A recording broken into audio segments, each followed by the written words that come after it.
team. Thanks for joining us here for another episode of the Grey Man Podcast. I'm your host, Harley Fox. Welcome to the new studio. Today's a special one, first episode in the new studio, and today's guest is Dan Vincent. Dan is a infantry veteran with multiple deployments, including Afghanistan, Iraq and Timor. Since then, he has done some amazing things. Right now, he is the chairman of the Trojans Trek, which is a wilderness recovery model for veterans, which I'll be going on later this year and I'm really looking forward to. Today's chat was amazing. We talked about all things life in and out of the military, kids, identity, purpose, passions, and the wonderful things that Trojans Trek is doing for our veterans. So I hope you guys enjoy the show today as much as I enjoyed talking to Dan. And thanks for being here. I hope you like my new studio. Drop a comment. Let me know what you think. Cheers.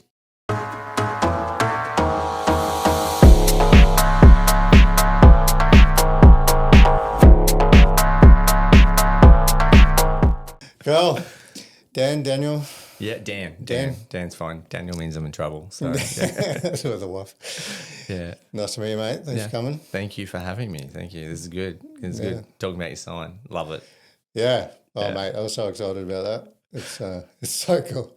I want to have it in the video. I'm going to get another camera and put it over there so that I can have both guests and the sign. I think that'll be sick. Yeah, that'll be sick. I in the military, I was not the grey man. Quite the opposite. Quite the opposite, yeah. I don't know, what do you call the opposite? I wasn't... Larrikin. Yeah, let's go with that one, yeah. The outspoken larrikin, yeah. What does Ryan Shaw call himself? Just a shit soldier, I think it was. I was a shit barracks soldier. Shit barracks? Oh, just shit fight? Yeah, just complete shit fight. Like, got up to too much mischief, too much idle hands, right? Like, not having something to do, so I would create mischief for myself and everyone else. So... That's more operational soldier. Yeah. Keep me occupied. So keep the mind occupied. So have you heard the Jared Goundry stories on this podcast? No. He's got some pretty. I'll go back and have a look at that one. Pretty good shenanigans that they got up to, issuing bed guns to lids and. Oh, yeah. Actually, yes. I've watched snippets of it. Yeah. Locking soldiers in cages and trying to ransom them back to their units and stuff. Well, we come from the same unit, so we're both 1 RAR. So yeah. He was 2, wasn't he? Oh, was he? I thought he was 1. Pretty no. sure Anyway, I'm up in Townsville. Stand corrected. Where was 1? 1 was Townsville. So yeah, I did. I started actually first in what is now 2 Commando. Straight from direct entry. Direct entry, yeah. It wasn't. We weren't direct entry as it is now, but we were, given the option when we were at Singo, like in 2000. So they just said, "Hey, we're creating this new unit. Do you want to go?" Yeah, well, you're like, pretty elite. You want to? Yeah, I was like, I don't even know what 4RA is. Right? Like, what is it? We're at the base. And I said, Sydney. I was like, yeah, sign me up because I'd actually put down 3 RAR. So I'm like, I'm from New South Wales. So yeah, I'm from Nowra, which was just 2 hours down the road. So I'm like, hey, I'm close to home, close to all my friends. So yeah. The Navy base didn't light your fire? Well, I'm a Navy brat. So originally I tried to join the Navy and I was accepted administratively, but denied medically because I broke my arm quite severe when I was young, teenage, playing footy, and had plates put in, and they said that the plates in my arm would affect the antenna on a ship. I think I still have that letter at home somewhere in my memory box. I've always kept it, and having. The hypocrisy of military making decisions. No other fucking metal on ships. Yeah, and that's exactly right. So I read this letter at 17 and a half, right? And I'm like, what does that mean? Like, and my dad being pretty senior in Navy and aircrew, being the chief of 817 Squadron, I come home and I'm like, Dad, I got this letter and I'm not accepted. And he goes, why? My aptitude was through the roof. And I'm like, I don't know. And, like, this is the letter. And he reads the letter and he goes, And being typical senior NCO, my dad's like, walks off, I'll deal with this. And makes a phone call, rings that doctor specifically and just destroys her down the phone. And then gets himself in trouble, right? Gets in trouble in the process, so, but they didn't, they said, look, just go get your plates out and come back to us. So I did that, took my plates out. I needed 6 months for the healing to happen. And in that process, Navy was still dicking around. And one of my mates said, let's join the Army. And I was like, oh, well, I've already got the aptitude and stuff. And yeah, okay, let's go. I'll just change directions. And went and signed up for the Army. And they said to me, yeah, you can do anything you want. And I was like, really? What does that mean? Anything? They said, yeah, you've been here before. You can do whatever you want. I said, I'm going to join the infantry then, And the most prestigious role. Yeah. I was like, if I'm joining the Army, I'm going to join the Army. I'm going to do what the Army does, right? So, the psychologist looked at me and went, are you serious? It's raining. Oh, is that what it is? Yeah, well, the rain actually, I saw the clouds coming, so yeah. But, so the psychologist said, hey, you can do anything. And I was like, yeah, I want to go to Special Forces then. And I get out and accepted, talked to my mate, denied. This dude's smarter than me, right? Like, this dude, he's like 92 TER, stupid intelligent. And they said to him, oh, what does the Army do? He goes, oh, no, load trucks. That was his response. I'm like, mate, you like... But so I got accepted. He didn't. He's, we're still best mates. I told my dad I'm in the Army. And he's like, okay, what are you doing? I said, infantry. He goes, get the fuck back upstairs now and tell them that you're going to do something different. And I'm like, Dad, I'm 18. So you can't tell me. So, so Army. Originally, yes, Navy. I was, going to follow in Dad's footsteps. He was telling me back in the day when I was like 17 and a half, he's like, join the Navy, become a submariner. And I'm like, okay. Who would want that for their child? Yeah, I'm like, what? But if I look at it now, submariners pretty much the same as infantry. You're alone, but you're just in a submarine. You're in the bush. Same thing, same kind of mentality. But he goes, they're paying $150,000. This is back in 1998, and 150 grand. I'm like, 17 and a half. I'm like, boop, boop, boop, boop, boop. Money, I'm still in that ego money phase. I was like, yeah. And he goes, and then when you've done a year, tell them you're leaving. I'm like, what? And he goes, they'll give you probably another 50 to 80,000 to stay. And I'm like, what? And I was like thinking, okay, this sounds like easy money. Like, I'm going to go do this for 4 or 5 years and I'm going to nearly have $1 million. Like, what sort of job are you going to do? CSO, so combat system operator. Listen to the pings and stuff like that. So, but yeah, that's kind of what I was looking at. But yeah, obviously it wasn't meant to be, and joined the Army. And what year was this? 2000. So originally 99 is when I was going to join the Navy, because I just finished school. And I didn't get in, again, went through a process, needed plates. So I joined middle of June for the Army. So I needed that 6-month period of recovery, and then missed a couple of cycles. So they went in June. Yeah. Yeah. What was life like as a military brat? It was interesting. I didn't have to move around as much, which was, really lucky. My dad, we only went to Canberra once. So we predominantly in Nowra, and then moved to Canberra for a couple of years and then came back home to Nowra. Oh, that's so why you grew up in Nowra, yeah. So very, very lucky. So very lucky. My dad was away a lot. My dad, what did he do? So he was air crew, so Sea Kings, everything like that. So squirrels, submarine hunting planes, all of that stuff. He was attached to that world. So he was always away a lot. I would say 6 months of the year he was away. Yeah. So my mum raised us. So my poor mum, Yeah. 3 kids. Oh, yeah. So yeah. Same mum and dad your whole life? No. My mum and dad split when I was about 17 years of age. I think it was 17. So yeah, my dad had met a new lady, that kind of stuff, and they'd been going their own way for years. As kids, we saw it. Parents, they were trying to like, hey, we want to. Kids aren't stupid, right? We were, today when we have conversations with my mum and dad, I'm like, like I was 14, around that age, and I knew you guys weren't going to make it. So it was obvious to us children, but they were trying to do their best, trying to make it work for us kids. But going their own ways is sometimes better. So Yeah, for sure. And yeah. How many marriages did he end up having when he?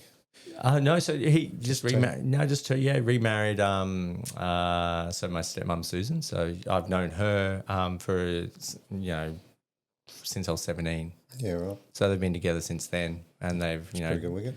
Yeah. So again, it's not a real warrant officer then. No. No, he hasn't had multiple marriages. No. But yeah, he's they've But yeah, I've known her for a very long time. I get along with her like I do with my own mum, right? So good conversations, good relationship. And that's how I view life. It's just relationships. Things come and go, people come and go. Yeah. They might be there for a week, they might be there for a minute, they might be there for years. That relationship. So yeah. Yeah, it's good. So with me, with my daughter co-parenting with my ex-wife, I think it shows the kids that it's people come and go, like you said, and as long as you maintain civility and be amicable, then that's right. Like, you're going. My 2 kids now. I've got 13 and 18. So my 18-year-old, really trying to hammer home to him that relationships. Again, what you just said. You don't have to agree with everything they say, right? You don't have to agree with it, right? You can, to use the polarizing left and right, you can have political views on either side and respect it, right? And just acknowledge that person's not going to have the same views as you, but at the same time, understand it. That's who they are. And possibly you can't change that. But what you can do is if they challenge you or they upset you or they, just forgive them. Just say, hey, hey, this is cool. You've got your views, I've got my views. Let's meet in the middle, because some of the times those polarizing things in the middle, there's a lot of ground that you actually have the same views on, right? You actually have the same views. Yeah, it's a real problem with modern culture is that we're letting political views sort of wedge between us. And mate, when Trump got elected, people were disowning their families and stuff. Yeah. If they were a Trump supporter, like they would not talk to their mum anymore because she was pro-Trump or whatever. I was hearing. I had a girlfriend at the time that was American, and she went into a pit of depression. Wow. And that was the end of our relationship. She went back to the States. Yeah, it's like it's the way I describe it to my son is it's the easy way to be controlled. Like if you lose control of your own emotional state, then you can be manipulated and twisted to how whatever that agenda wants you to be. That's how ideology works, right? So that's how they get you. They break you down and they use your emotions, and then they trigger you, and then they bring you into the circle, and then they make you do stupid shit. Like to summarize it, right? But yeah, and you're saying, look, the wisest person is the one who can actually see both sides. And accept both sides for what they are. But still walk that line down the middle and understand it. And my wife and I try to show the relationship between my wife and me. We draw the line on certain things. My wife and I draw like so polar on some things. But down the middle at the end of the day, we acknowledge that in one another. And that's what I'm trying to show my son at the moment is that, mum and dad can disagree, and man, we can disagree. But at the end of the day, we'll still come together and support one another for through whatever it is, because at the end of the day we accept one another's flaws and strengths. Yeah. So yeah. Goes across the board, eh? Like, you know, yeah. You're obsessed with yoga. I hate yoga, but like I respect that you do it. You know, you're obsessed with country music. I hate my country music, but I respect that you like it, and we can still be together and have our own things. But the political ones become just so polarizing. I think it's like you said, you've got to walk the middle, right? You understand that there's good and bad on both sides. Yep. The way I've always looked at it is they're both as bad as each other, the extremes of either side. Yeah. So just pick in what you like and what you agree with and what you don't agree with, and live in your life. There was I like Star Wars nerd. Nerd. I like both. I like Star Wars and Star Trek. Everyone goes to me, which one do you like the most? I'm like, I actually like them as much as one another, right? But I always relate. I'll give you a sticker for your water bottle while I remember. Does it say nerd? It's what's it? One of my mates, Doug. Every time I would talk and I'd say something, he would send me. I gave it to my other Star Wars fan, mate. No, that's all right. he would always send me a fucking Teams, and he'd say fucking nerd when I started talking nerdy shit. So makes me laugh. But what was I talking about? Polarizing opposites. You're a Star Wars nerd. So Star Wars. So where was I going with that? Star Wars. So I remember watching cartoons with my son and around Star Wars, and I think it's Star Wars Rebels. And they meet the Buntu. So the Buntu is the Force wielder who is a white Jedi. So he is neither good, neither bad. He sits in the middle. These white Jedi sit in the middle, and they talk about the Sith and the Jedi, and they had their separate planets, and that's where they went if they were extremists. So you have the extremists who are the Jedis of good, and it's only good and only good, and you can only be good, and they're blinded by only goodness. Mm-hmm. And so they're sent to this planet, and then same with the Sith, they're sent to that planet because they're too bad. And so they can't see either the opposites. And then you've got the Buntu, who are the white ones in the middle, who just are force wielders. They can see both sides. And when I played like Star Wars Old Republic and stuff, I was very that way. I would, someone would be like, oh, we're doing this. I need you to help me. I'm like, piss off. You've been annoying me for the last 3 hours. So I just be like, get lost, kill them, and take their money. But then at the other hand, I'd help someone, right? I'd help even like the worst of the worst. I'd be like, yeah, okay, I'll come and help you. We need to assassinate this person. Okay, cool. What have they done? And I'd stay within the middle, and then I would, go and kill that dude I helped later on, because in another quest, it's like he's been really, really bad. I'm like, oh, yeah, okay, I can see that. I just helped him on that thing. Yep, shing, see you later. So it's, I relate that polarizing that we, Good analogy for society. But but sometimes you need that the pendulums, right? So the pendulums swung so far one way, you actually need the radicalization or the hyper polarized to swing into play for everyone to go, oh my God, it comes back.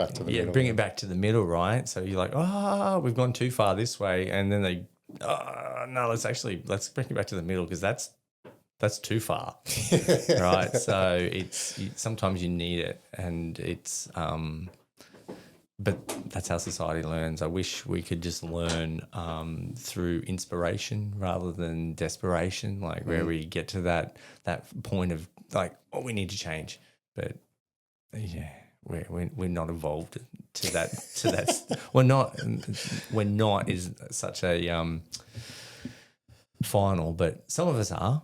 Some people are. They can see it. They're the true masters, the ones that can see it and just laugh at life and walk through it and go, yeah, that's great. Oh my God, yeah, man, Jesus. Oh my God, that's wild.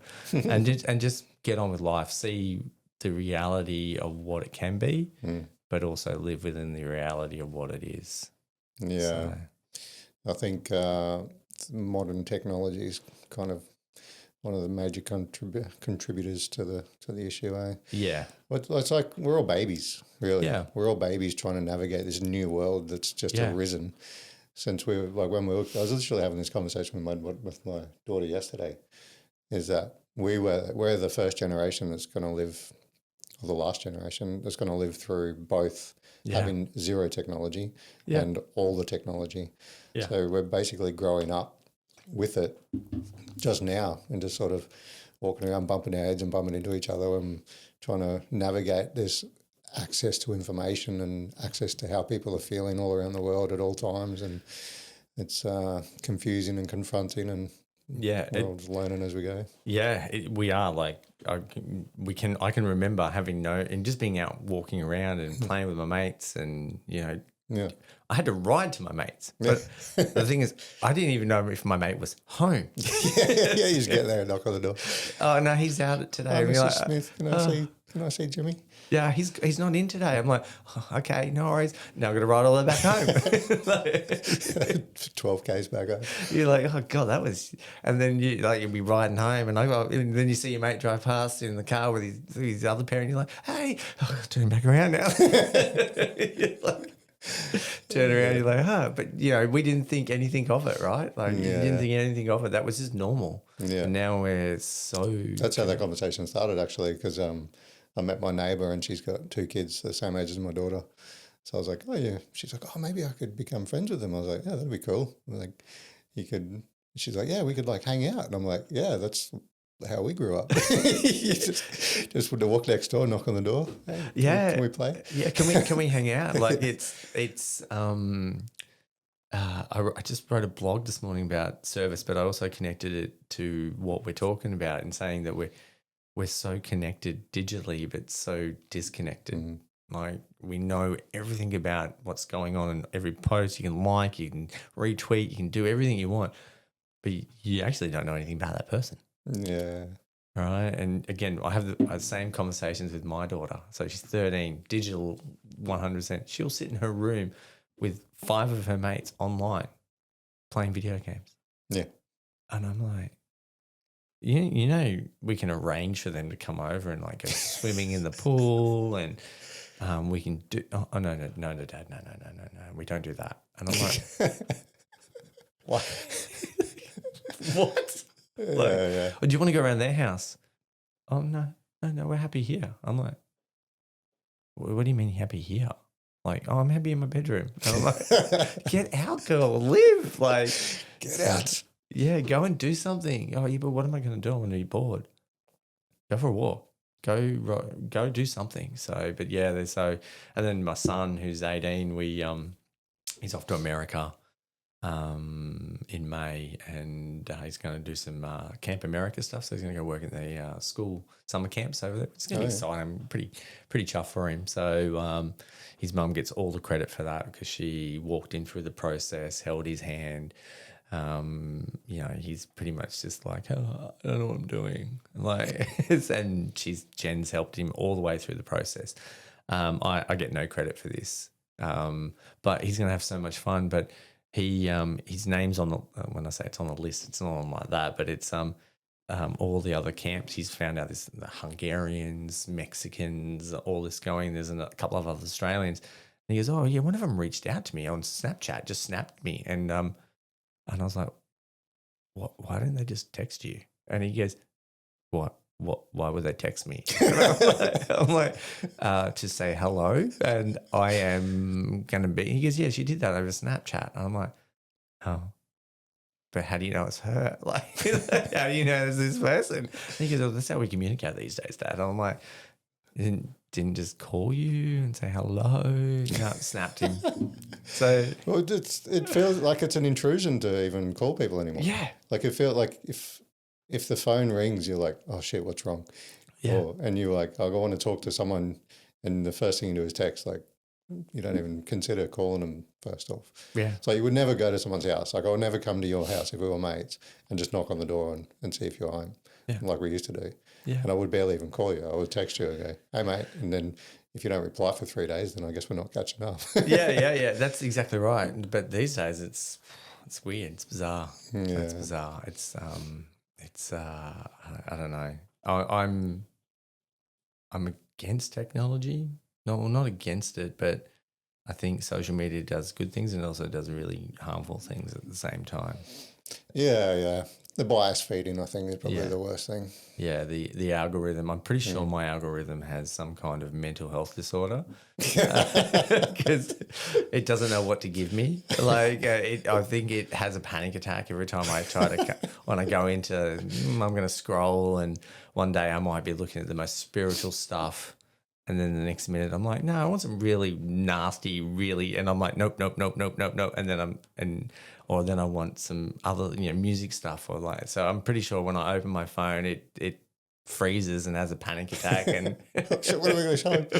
I don't know what to show you. I hate it when you scroll in and you see something, but you don't know what it is. So you sort of go back and you read it. You're like, oh God, I don't want to know about that. Fuck, I read it for too long now. I'm going to get. Yeah, now it's into the algorithm. It's now into the algorithm. So I got So I know one of my good mates. He's Italian and he's a psychologist, and he loves food and cats.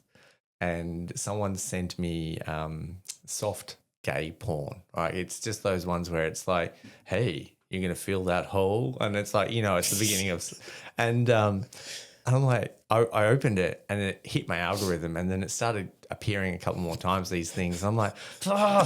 So what I did is I just blasted it to my mate, and he's like, stop, you're changing my algorithm. Because I'm not even looking at them and I'm getting all. Because I like food and cats, mate. Food and cats, and now I've just got food, cats, and homosexual stuff. And he goes, I can't explain it to my wife. I said, just blame me, mate. Blame me. He goes, I'm trying. Yeah. So, yeah. So when someone just gets strippers and girls in bikinis and their wife sees it and it's like, I don't know, babe. I don't like them. No, I had a lot of that, like out of nowhere, and I don't look at this stuff. I had like Bonnie Blue just appear. All this. And I was like, who is, because I didn't even know who she was. No, I didn't know who she was. But like, I think I got shared a few reels that and it just hit my algorithm, and I was like, not interested. I just kept, but it just kept appearing for days. But I think it was like a massive lead up to schoolies. There was a big thing on, yeah, big thing on schoolies, and I got a bit about that as well. So it was, I was like, I'm trying to explain to my wife, like that's sort of like, I'm not looking at this. Like, look, I'm hitting not interested. But also, 1,000 dudes. Oh my God. It's just, well, say, we go down there, it's polarizing, and it's like, each their own, right? Whatever. It's walking that fine line. If that's what they want to do, go ahead, go do it, right? But, there also has to be an opposite message as well, to say that, hey, you can be promiscuous if you want to, but it comes at a cost. There's a cost to everything, right? So whatever actions and choices you do, there's a cost. Yeah. Like those girls that are trying to get their porn removed because now they're married with kids and stuff. Yeah.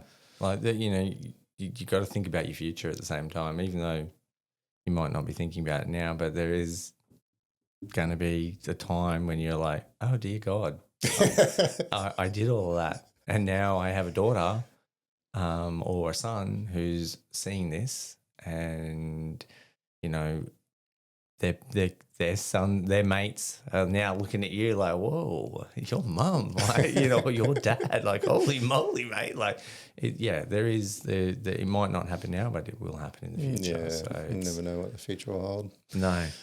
But I always thought I was going to be a biker when I was a kid. Yeah. never worked out. No.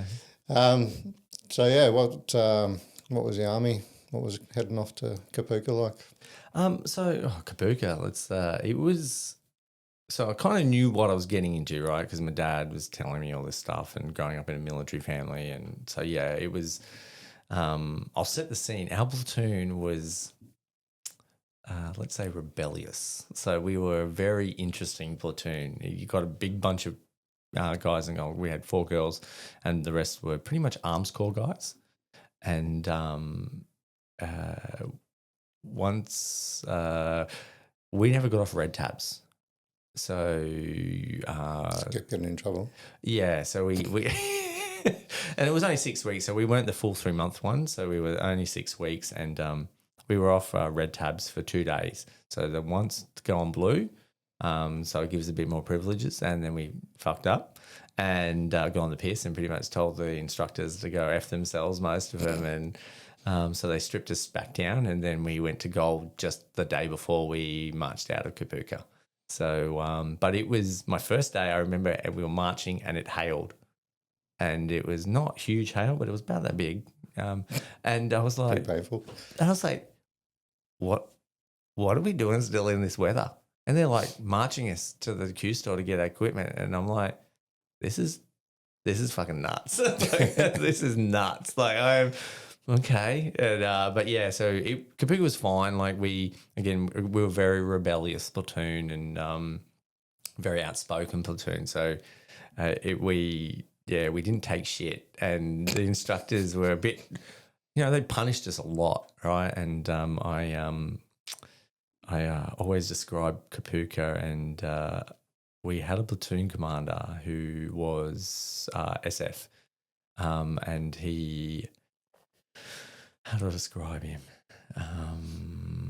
He's quite vocal on socials, so and he had no hair, piercing blue eyes, and like really palish kind of skin. So I would describe him as a Nazi experiment gone wrong. So like that's how like he'd just stare at you and these eyes would stare right through you and you're like, man, that dude is soulless. Like, and this is like you're experiencing it for the first time in the military, and he's talked about his background, and the instructors have talked about his background. You're like, man, this dude's like, holy crap. I'd love to go to special forces, but I don't want to turn like this guy like that. But he I was quite fit. I was triathlete.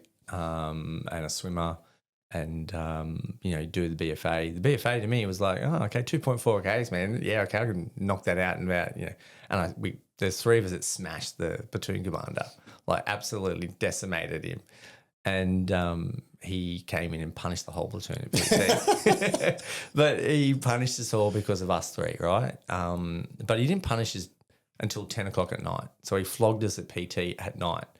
And he said, this is because of these 3, right? He pointed us out, right? Like, we are going to get nailed. But what he didn't know is this platoon did not care, right? Like, we were all good about it. And then he was like, you will not, this will happen again if you beat me. And everyone's like, beat him again. So we so we beat him again in the next one, right? And I, being a swimmer, I sat with him and he was like doing my report, and I read it and it was like, average swimmer. I was like, man, I nailed it in the pool. Like, I'm a swimmer. I'm a triathlete. He goes, do you want to get out of Kapuka? And I was like, yeah. He goes, just accept it.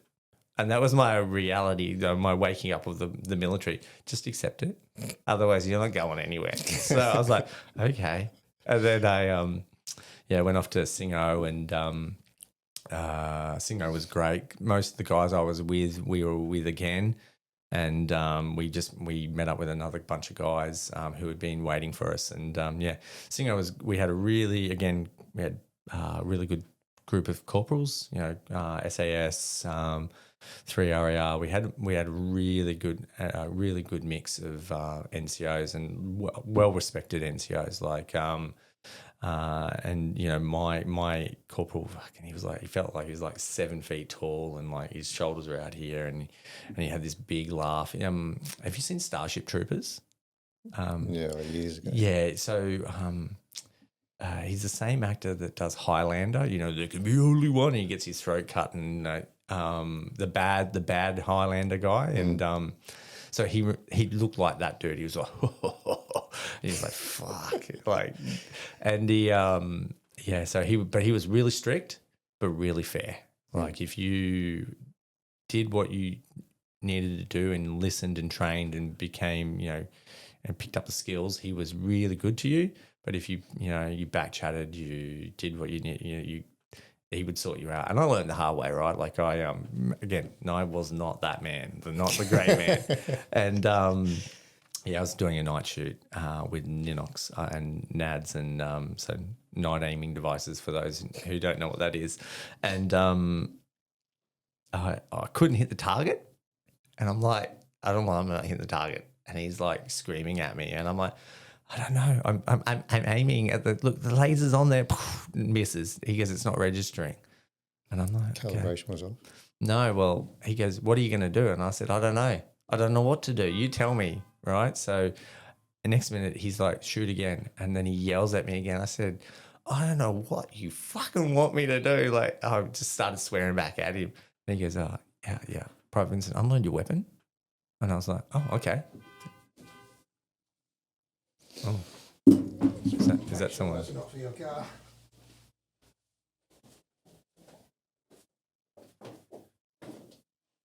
Is that for where I'm parked, do you reckon?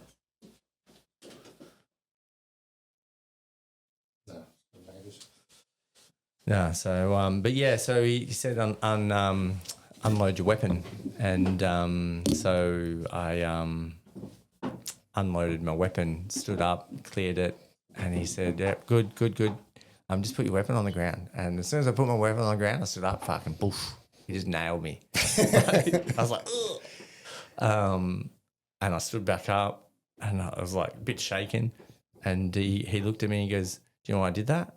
And I was like, oh, no, I have no. Everyone's like looking, right, freaking out. And I'm like, I don't know what happened. And he's like, okay, cool. So what's wrong is your nad is loose. And I was like, okay. Couldn't you just tell me that? And he goes, no, because I'm not going to be next to you in a firefight. I need you to start problem solving in your head. What is the issue? What is the issue? What can be? So I was like, okay, I got it, right. So, I learned through that way as well. Like, I need to be direct. Just tell me. Don't fluff around. Just tell me. What's the issue? I'll go fix it. But so yeah, so it got me learning. And then we got through, did Singo. My dad came, fucking dad turns up for March Out, and he meets fucking my secco. First thing my dad says, did you fucking hit him? And I'm like, thanks, Dad. Like you're supposed to, I'm your son, you're supposed to, look out for me. And he goes, I would have hit him. and my second realizes that my dad, he's like, it's okay. He goes, yeah, I fucking gave you a bit of a serve. And my dad's like, looks straight at me and goes, did you gob off? And I was like, he goes, by that look, you deserved it. And I was like, thanks, Dad. And then they got on the piss together, right? So, it was great. Then we went off to straight after 4 hours, and look, it was eye-opening. Again, it sort of destroyed my view of the military because of how we were treated. Like, treated like adults, and really, thrown into the mix of it. Like, you're a soldier. We'll train you on what you need to do. But we expect you to learn, and so they were going down that special forces mentality, right? Because that was the plan for them. So they started treating you like adults, and they started expecting you to know things. And when I first rocked up, they said, "Here's an M16 203. Here's the manual. Learn it." And I'm like, "Holy shit!" And I'm like, "Okay, cool. No worries. I'll learn this weapon." Okay, so I'm like reading a manual on how to do it. They were like testing a few guys to see, what our knowledge base was. And they were like, here's a scout tracking course, go do this, you're going to be on this course. So it was really good. Again, I got fucking knocked out again because they gobbed off. But, by the late Peter Cave, who, two commander guy, took his own life, and really respected him, right? He knocked me. He knocked me out coming off picket because I'd sworn at him in an event, and he just said, "Hey mate, you can't do that in front of seniors. Just hold your tongue till you're with me, and then speak your mind. Don't do it in front of when you've got warrant officers and officers around. It's disrespectful. I know what you're feeling. Just bite your tongue." And so I was learning, right, trying to learn that way. And but yeah, so got through that. Went to Timor. It was really good. Timor was great. Got to work in small teams, 4 to 8 man teams, and very rarely did platoon stuff. As a commando? Yeah, they were known as 4AR Commando then, right? So we were planning on doing the Rio cycle when we came home, and so they were starting to treat us like it. So I came home, after Timor, and I knew, I was on the meth and stuff. Like, I don't think it was that, but I knew some things weren't right. But yeah, the first time I was going to do the barrier test, I got told I wasn't on it. So, I've got Christmas leave. I just went on the piss and partied, and I came back second day. They're like, "Oh, you got to do the barrier test." I was like, "That's not going to happen. I can't do that. I'm not fit enough. I'll probably throw up running 200 meters because I've done nothing for 9 weeks." So, I didn't do very well. But went through the process. I lost a lot of my good team leads when Tag East started up. And then, we got some okay ones. But being outspoken and challenging the status quo didn't help me in the long run, because a couple of people were looking at me. And as soon as I had an incident where I got an appendectomy, emergency over in Singapore, wasn't allowed to parachute, and that was my exit. So so I got exited, and went up to 1 hour with the intention to come back. I had the option to come back, but went up there, but I deployed straight away. Like, I was in my head going, why can't I parachute?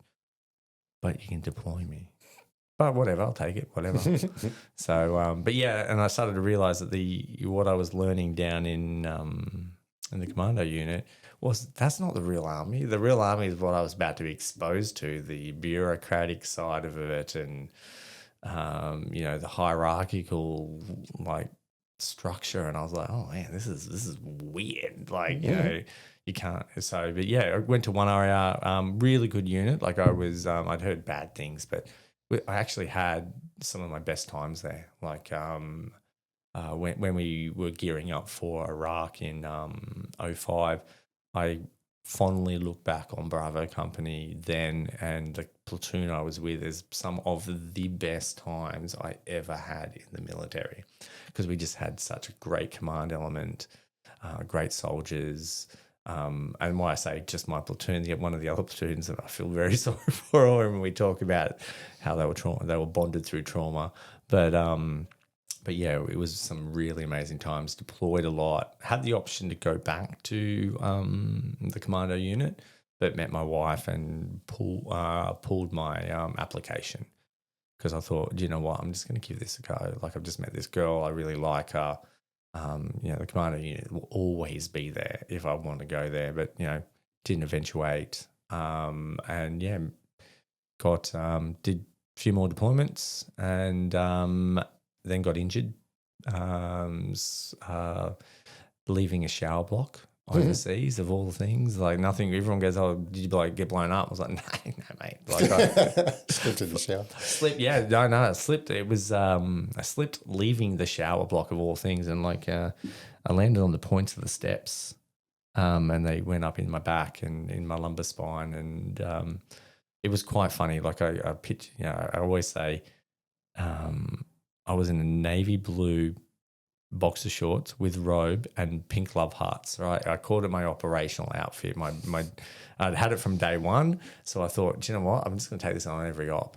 A bit like Klinger. So I was going to be a bit like Klinger, and slipped, and my mate's laughing as I go out the door, and I tossed my weapon and broke the magazine, everything like that. And then when I did it, he's laughing, and I'm like, hey, I can't feel my legs. And he's like, what? And I'm like, I can't feel my legs, mate. Because I'm just propped on the side of these stairs. And he's like, oh, are you being legit? I said, yeah, mate. I am trying with all my might to move my legs. And he's like, you can see the sheer panic coming to his face. Then he's like, oh, shit. And I'm like, yeah, and I'm worried right now, mate. And what felt like an eternity was about 30 to 45 seconds, right? But it felt like an eternity. I'm laying there going, I can't fucking move. And then I slowly got feeling back into my legs and my toes. I'm like, okay, no, I can move my toes. And then got up, and I was like, Jesus, fuck, that hurt. And he's like, my other mate grabbed my weapon. He's like, well, you need a new mag. And so I limped over to the medic, and we're going up into the mountains in Timor in 45 minutes. And he's like, oh, yeah, it looks pretty bad. You can go over to the medical center if you want. but you'll miss the helicopters. And I'm like, no one's going to know I'm down here. Because we'd flown, because I just got home from Iraq and we flew in to support in '06 Timor again. So we are a company from one area supporting this conglomerate of units. So I'm like, there's no headquarters. They're going to know that I'm here. I'm going to be wandering around the H pod going, so I need to go up the mountains with Bravo Company 1RA. How do I get back up there? You know what I mean? Like, it's no one's going to know I'm here. So I could probably wander around this base for like 6 months and get paid. But no, got injured and flew up in the mountains like an idiot, right? So, and didn't realize the extent until I got home. And then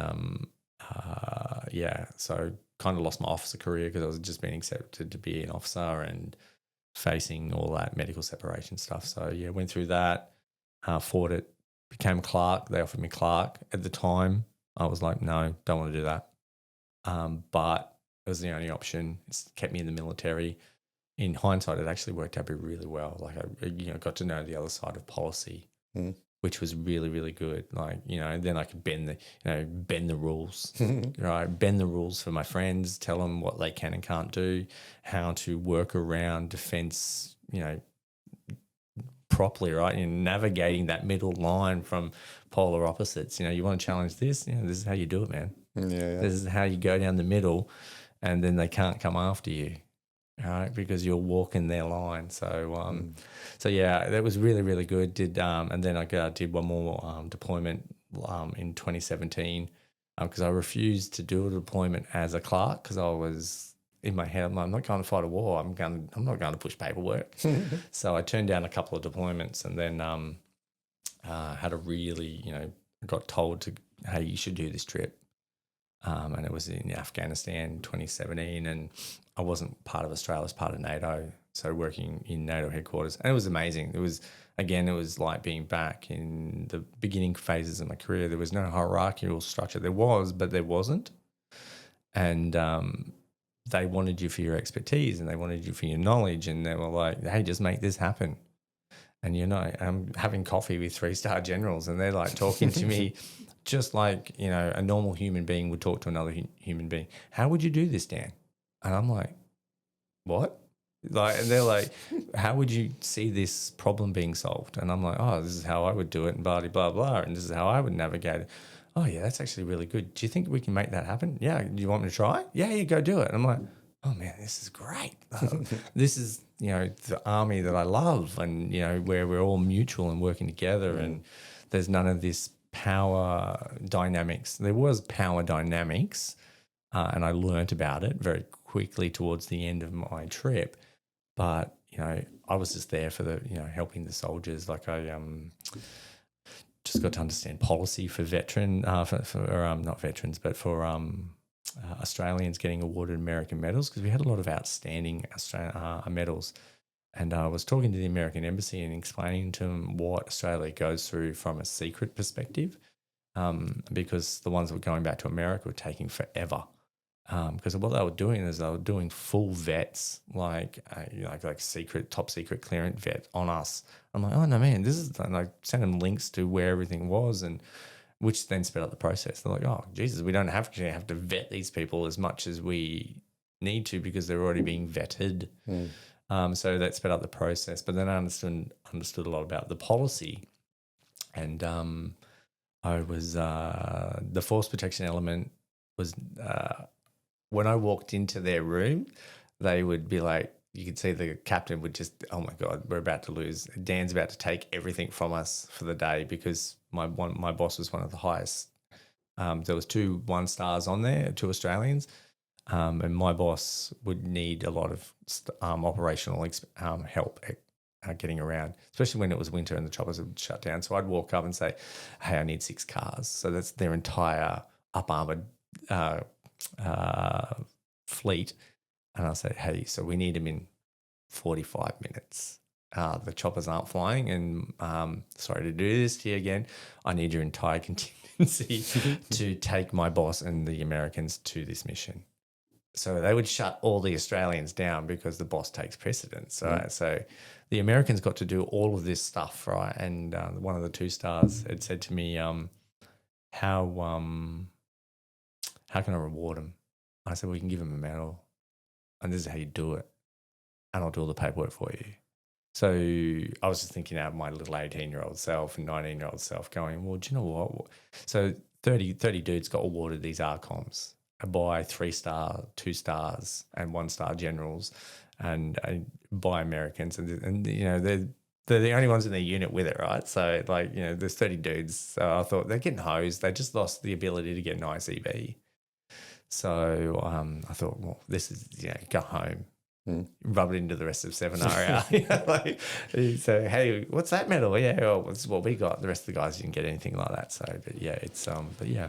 What rank were you when you were rolling there, sergeant or? Corporal. No. They knew if I got promoted to sergeant, I was gone. So I was going to ASWOC into the officer's stream. So that's all I needed was my third hook, right? All I needed was my third hook, but I just could never manage to get it. Like it was, so the 1-star I had in Afghanistan, he was, I've got a lot of respect for him, right? We would have a mutual fuck each other over mentality, right? Like he would, he knew how much I wanted to get off the base because the headquarters is like 300 by 300, like it's like prison. But at last minute, he'd always bump me for an interpreter. He'd be like, oh, Dan, I'm bumping you. I'm like, why? And he goes, for an interpreter. I'm like, but you've already got one. He goes, we need to. But he'd smile and say it. So what I do is I put him in the hurricane seat, and because I do the choppers, I'm like, yeah, cool. And I'd write, and I knew all the helicopter guys. I'm like, yeah, he likes the doors open. Put him in the hurricane seat, so he's just stopping the wind. I'm like, you go. But I had a lot of mutual respect, and he said to me that he goes, again, I'm not that man. He says, you're never going to get your third hook, mate, because he goes, the way you are, the way you talk, the way you present yourself, and you know you're a thinker. A lot of seniors are going to struggle as soon as you jump and become an officer. Their fear is you're now going to come back at them. I'm like, but I'll never do that. And he goes, that's not besides the point. So yeah, I got to corporal. After Afghanistan, I just went, I'm done. I can't go back to wider army anymore. I was getting posted to Townsville. My career advisor had said, look, hey, we're going to send you to Townsville. And I'm like, you know, I'm in Afghanistan, right? I get home mid-August. And he goes, yeah. And I was like, okay, when do you need me in Townsville? And he goes, oh, by December. And I'm like, but I've been away for 8 months. And he goes, yeah, we know. I said, what about my family? He goes, oh, yeah, they can come up if they want to. And I'm like, no, that's not how it works. What do you want me to do? And he goes, oh, you're posting back to 1RA. And I was like, oh, great. Now I'm going back to 1RA where a lot of my mates are now warrant officers and I'm still a corporal. And I said, what am I doing? He goes, oh, redeploying.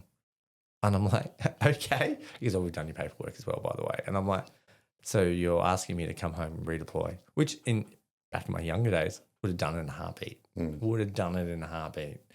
But now you got a wife and kids. Now I've got a wife and kids. I'm a bit annoyed with what's going on over here. I said, no, it's all right. I'll deal with this when I get home. And he was like, what does that mean? I said, you'll see. And I got home and I just discharged. I walked home, spoke to my unit when they were there with me. And I said, look, I'm getting out. They said, no, think about it. I said, I'll be in tomorrow putting my discharge in. They're like, no, you can have 2 weeks. I'm like, yeah, I know. I'll still take the 2 weeks, but I'll come in tomorrow. And I'm getting out. These are my reasons why. So I left after that, and but I left medically because that's what the doctor pushed me into once, because I got a spinal injury. She reviewed my psych record. She wanted me to go and talk to someone because I'd threatened to beat up a psychologist, and and you know, this is in my records, right? Like, you know, I threatened to beat one up, and were you gonna? Yeah, well, yeah, I did. Yeah, I was going to. Yeah, yeah. I warned him. And he just kept going, and he kept pushing, and he kept asking some super inappropriate questions. And I work with psychologists and psychiatrists now, and understanding, and I've got a mental health degree, and I'm like, this dude was pushing, and he shouldn't have been pushing. He should have been reading, right? And he met the wrath of my threats, and then nearly threw the chair at him and walked out the room and told him to F off as I was leaving, right? So, and I was still quite heightened and triggered, right? So yeah. But then I got out medically, went into recruitment, did that for a little bit. That was a lot of fun. Took a lot of my knowledge from the military, and Recruitment where? So here in Brizzy, I worked for I originally worked for a global firm, and that was nuts. Like even my wife, who was high up in HR, she's like, "This is not recruitment, honey. This is slave labor." And I was like, "Oh, okay. If she's saying it, right?" Like, so I this is where I started learning about connections outside of the military, and what one conversation can lead to. And I met someone on an interview, and so for a job, and they were like, "Are you happy here?" And I was like, "Whoa, that's a random question to ask me," like in this recruitment firm. And I was like, "Oh, yeah." But he goes, "Oh, your pause is a really interesting pause." This dude starts interviewing me, and I was like, "Oh, okay. Yeah, look, I'm ex-military, like, what does this dude do?" Like, but I knew him, right? So I was in the army with him, and he was like, "Tell me, Dan, I know your history, and but are you happy here?" And I'm like, yeah, I'm kind of, like, it's a bit weird, like, and he goes, "Oh, okay." Anyway, he leaves. 30 minutes later, I get this phone call. And it's like, "Hey, how you doing? So-and-so's passed on your number. Are you looking for a job?" And I was like, "What's happening right now?" Like, and I said, He was out of poaching. So yeah, so he knew these people, and they knew that they were looking. And I said, yeah. They said, "Oh, what are you doing for lunch today?" And I was like, being not knowing how this corporate world works, right? Like, I'm like, I brought my lunch. They said, "Oh, okay, that's cool. Bring it up here." And I'm like, "Okay." They said, "Don't bring your lunch. We're gonna buy you lunch." And I was like, "Okay." So I met the owners of this other company, and we sat for lunch, and we talked about aspirational stuff and IT. And I went into IT recruiting, and they're like, "Yeah, cool. We're gonna send you a job offer." And I was like, "Okay." And I'm in the middle of a medical separation, right? So I'm like, talking to psychiatrists. I was really open with these guys. I said, "Look, I'm like going through shit at the moment, like talking to psychologists, psychiatrists. I'm getting medically separated." And they're like, "Yeah, that's cool, man. Whatever. Like, that's your life." So yeah, they sent me a job offer, and I walk into my wife. I'm like, "So I don't know what to do right now. I went to lunch today with these guys, and they gave me a job offer." And she goes, "Is it better?" And I was like, I don't know. You tell me. I don't know. Like, they're paying me a little bit more money, but there's this percentage of the commission stuff that's from day one." And she goes, "Yeah, take it. It looks like a pretty good offer." And I was like, "Oh." I said, "So what do I do then?" She goes, "You sign the piece of paperwork, honey. You send it back to them, and then you walk in tomorrow and you resign." And I was like, "Okay." Like, but she laughs because we laugh about it now, and I laugh about it. I'm not done this because I'm still in the military, and they haven't let me leave yet. So like, I'm like, leaving the military is hard. All right. It takes months. Mm. All right. So I'm like, okay. So I did it, like, and resigned from this big company, and then they said, "Get out now." And I was like, "I don't understand what that means. Does that mean I can get my stuff off my desk and my lunch from the fridge? Do I still get that?" And they're like, "Yes." And I'm like, "Okay, cool. Remember, I might be 37, but this is the first time I resigned from a company." So yeah, and then bounced around a little bit, did recruiting. I fell off the wagon, right? Like, I did. I pushed really, really hard and wasn't really paying attention.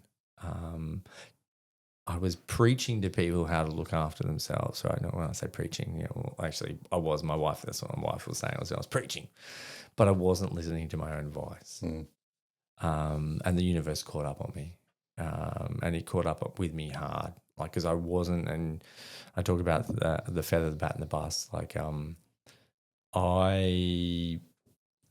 wasn't listening to the little warning signs, which are the feathers. So the bus came along and it hit me around a little bit, and I still didn't listen to that, right? So it was, a couple of events happened, and I should have paid attention. They were I got a little bit sick, a little event, and I got into arguments, and I wasn't aware, and then the bus ran me over, right? Like, it literally came and cleaned me up. Few catastrophic events happened that that led me to go, it's either make or break right now, Dan. And crashing and burning really fast, and I bounced, and luckily I survived, right? Like, and so I picked myself up, started listening to people, started listening to the signs, took a break, and then worked in the disability space for a little bit. So service, giving back, taking everything looking back in my military, why I joined the military was all about the self-sacrifice of helping others, truly helping others without any need of, gratification. Like, I don't need people to post about it, or oh, Dan, you're amazing, or this. I don't need it. I actually fall apart when people do it. I think it's one of my childhood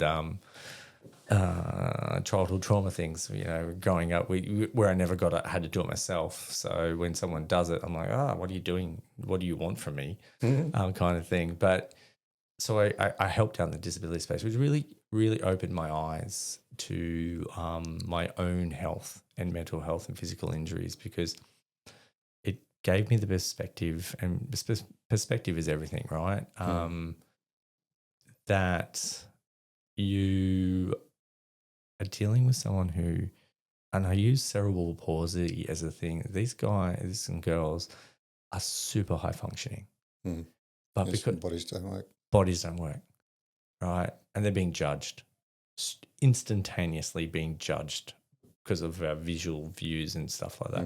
And I was helping some of these, and they've got severe mental health issues as well now, because they're not being given any credit. Or not credit's the wrong word. They're not. No one's accepting them, right? Because we live in a society where we judge you on your visuals, right? Rather than anything else. Yeah. That's what social media has done, right? You got, that person's hot, so they must be, they're well ripped, so they must be successful. Let's delve into their life a little bit. So I did that, and really helped me in my own recovery. And I'm very grateful for Alison, who is the head of Orca at the Wesley Mission, for giving me a go. They took a risk on me big time. Like, I wasn't qualified in anything. I was, a recruiter. I was a veteran. I was going through mental health. They took a risk on me, right? Never been in this place. But I 100%, if veterans ask me to volunteer, where can I volunteer? Besides coming and doing Trojans Trek and stuff. But I say, go, if you're in Brisbane, go and work in this. I always push people, go and do this, because it's going to challenge you. It's going to challenge you, but it's also going to give you perspective of who you are. And what I learned was there's a lot of veterans in support work, because they would come in with their support workers to do this work, return to work program, and I was like, hey, holy crap! Like, so we knew each other in the military, so we'd start talking. I'm like, why are you doing this? Just out of my general curiosity, like, that's my highest value, is curiosity. Be curious about everything. And they would be saying, I'm doing this because I'm giving back, mate. Giving back, yeah. I'm doing this. I'm not doing this for the money. I'm not doing this for me. I'm doing this so I can, and we joke and say, I'm capturing my soul again. So we've sold our soul for some of the things that we had to do in the military, which I'm now trying to regain it. And this is how I'm regaining it, in giving back and self-service and self-sacrifice, and really trying to do it without the glory, So yeah, that's and then I did that for a little bit, and I got an opportunity with Soldier On. So I got a phone call, and before Soldier On fell apart, and worked in their built up their education. So built up education, worked in wellbeing. So I was heading up that team as well. That's where I met. You've had Neil on here. That's how I met Neil, and Neil and I, you put two crazy fuckers together, and we created a cybersecurity program. Right, we dared to go beyond what was seen as impossible. Right, that's one thing I try to instill into my kids and people that, you know, when we're on Trojans Trek, is when they say I can't do something, okay, have you tried it? Yeah, like, oh, I can't do that. Or I tried it once, right, and it didn't work. Okay, cool. What did you learn from not working? So that's what Neil and I did. You know, we really challenged the education and employment concept around what is a veteran, what is this, what is that. Taking his knowledge of IT, my knowledge of IT and recruiting, and both of our knowledges in education, and how to map it all out and link it all together. And so we started challenging it. So and then we created this amazing program. I ended up leaving Soldier On because, you know, it went a little weird. I'll leave it at that. It went real weird, real quick, and like most ESOs do. Yes, I took a break and went into, and then, you know, bummed around a little bit, went into some strategy director roles around supporting my mates in the health sector. Took my knowledge of health, but took my knowledge of business, and did that. And now and then after Soldier On, I sort of kind of didn't want to do veterans anymore because of the stuff that happened. I was really done. Like I was done. Like, tainted. Yeah, and I was like, I started becoming really jaded with our community on the victim mentality of claims, and, you know, like, I'm broken, and you know, I want more money, and I deserve this. I serve my country, and I was like, guys, you signed the dotted line, and I, you know, again, I don't downplay anyone's story, but we did.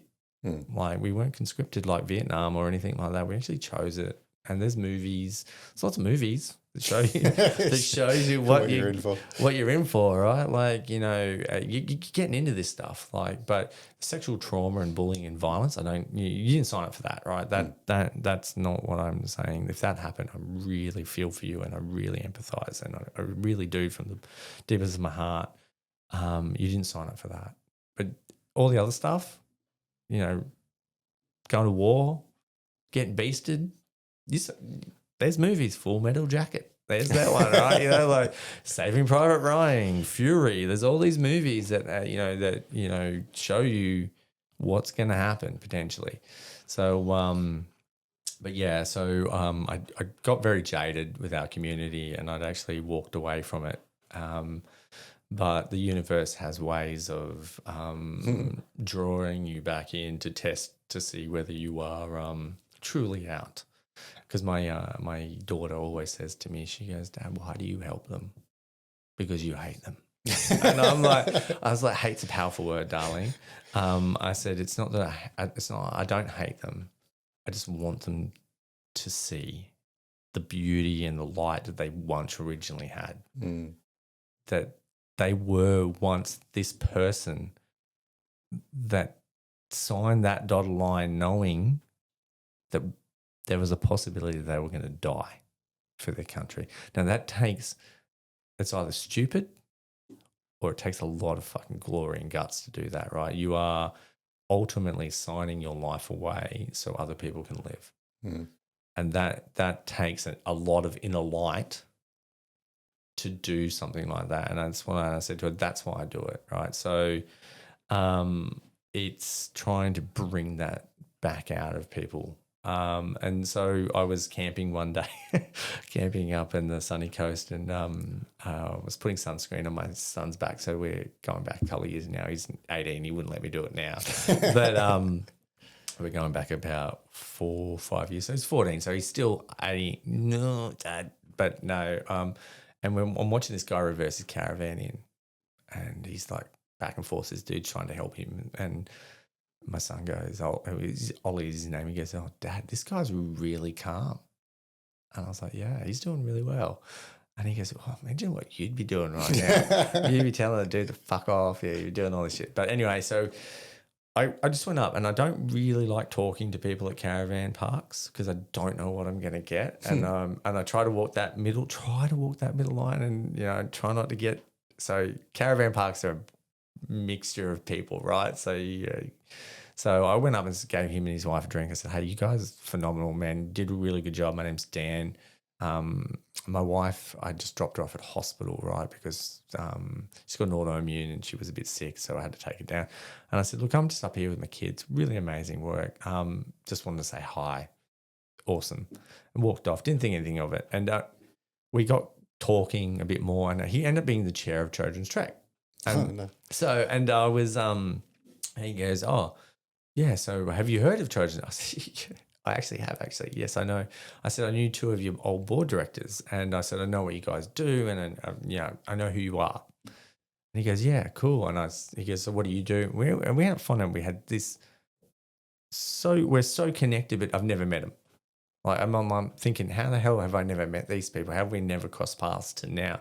Just the amount of same people we know and same situations we've been in. It's been that sliding door moment where we've never crossed paths to now. And people know me for who I am. I talk about the universe, like it will show you the people when you need to be, right? People will appear. So he said, do you want to come on it? And I was like, yeah, okay. Yeah. I don't know what I can offer. And we talked about things that I'm really passionate about, and the papers I've written around finding who you are and, you know, the light. And he goes, just come. And I was like, yeah. And then he invited me to the board, and I said, yeah, why not? And then he resigned. I was like, oh my God, what the fuck's going on here? So, and a few people have resigned, and look, they've been doing it for 15 years, right? So, yeah, so they've been, 15 years, 2009. Oh, a bit longer. Yeah, just over 15 years. And so they were looking for some fresh minds into the thing, because is what he told me. So yeah, I came in and did. I'm now the chair of Trojans Trek. You know, we revamped the board, brought it all in. Designed a new program, and the success we're having is phenomenal. Not taking away from the success of the others, like Moose Dunlop and Dogs Carney, who are the two Vietnam veterans who started Trojans Trek in 2009, were light years ahead for 2009, right? They were light years ahead of utilising the wilderness as a recovery tool for veterans going through PTSD.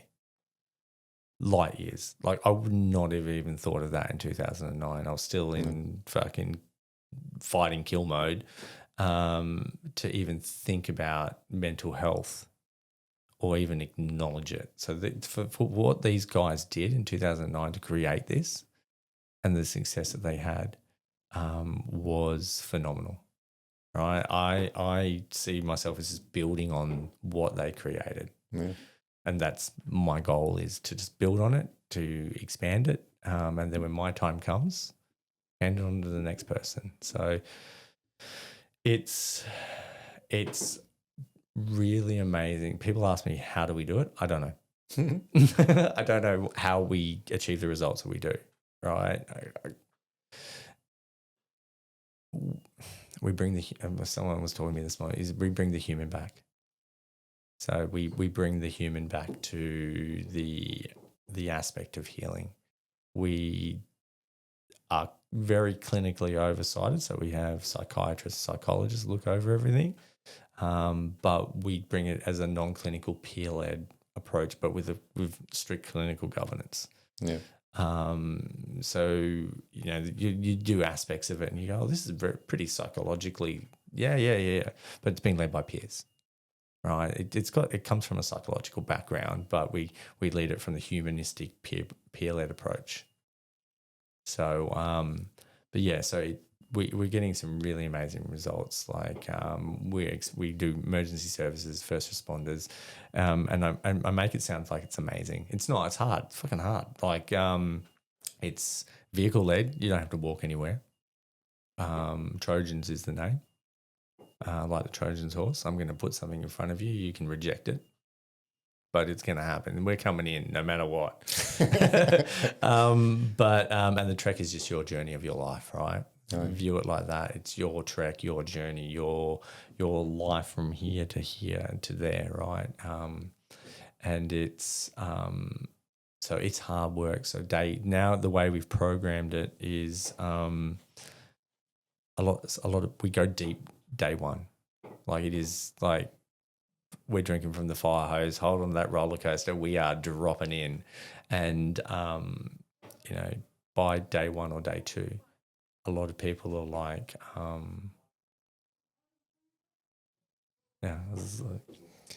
Paranoid about your car. Yeah, no, that's all right.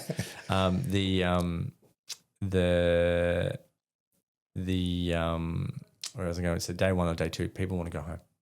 Oh, yeah. Yeah, so people want to go home, like because I'm asking you to confront yourself within day one and day two, right? You are deep in reality of who you are from an intrinsic aspect, and we are taking your value set and getting you to explore it, right?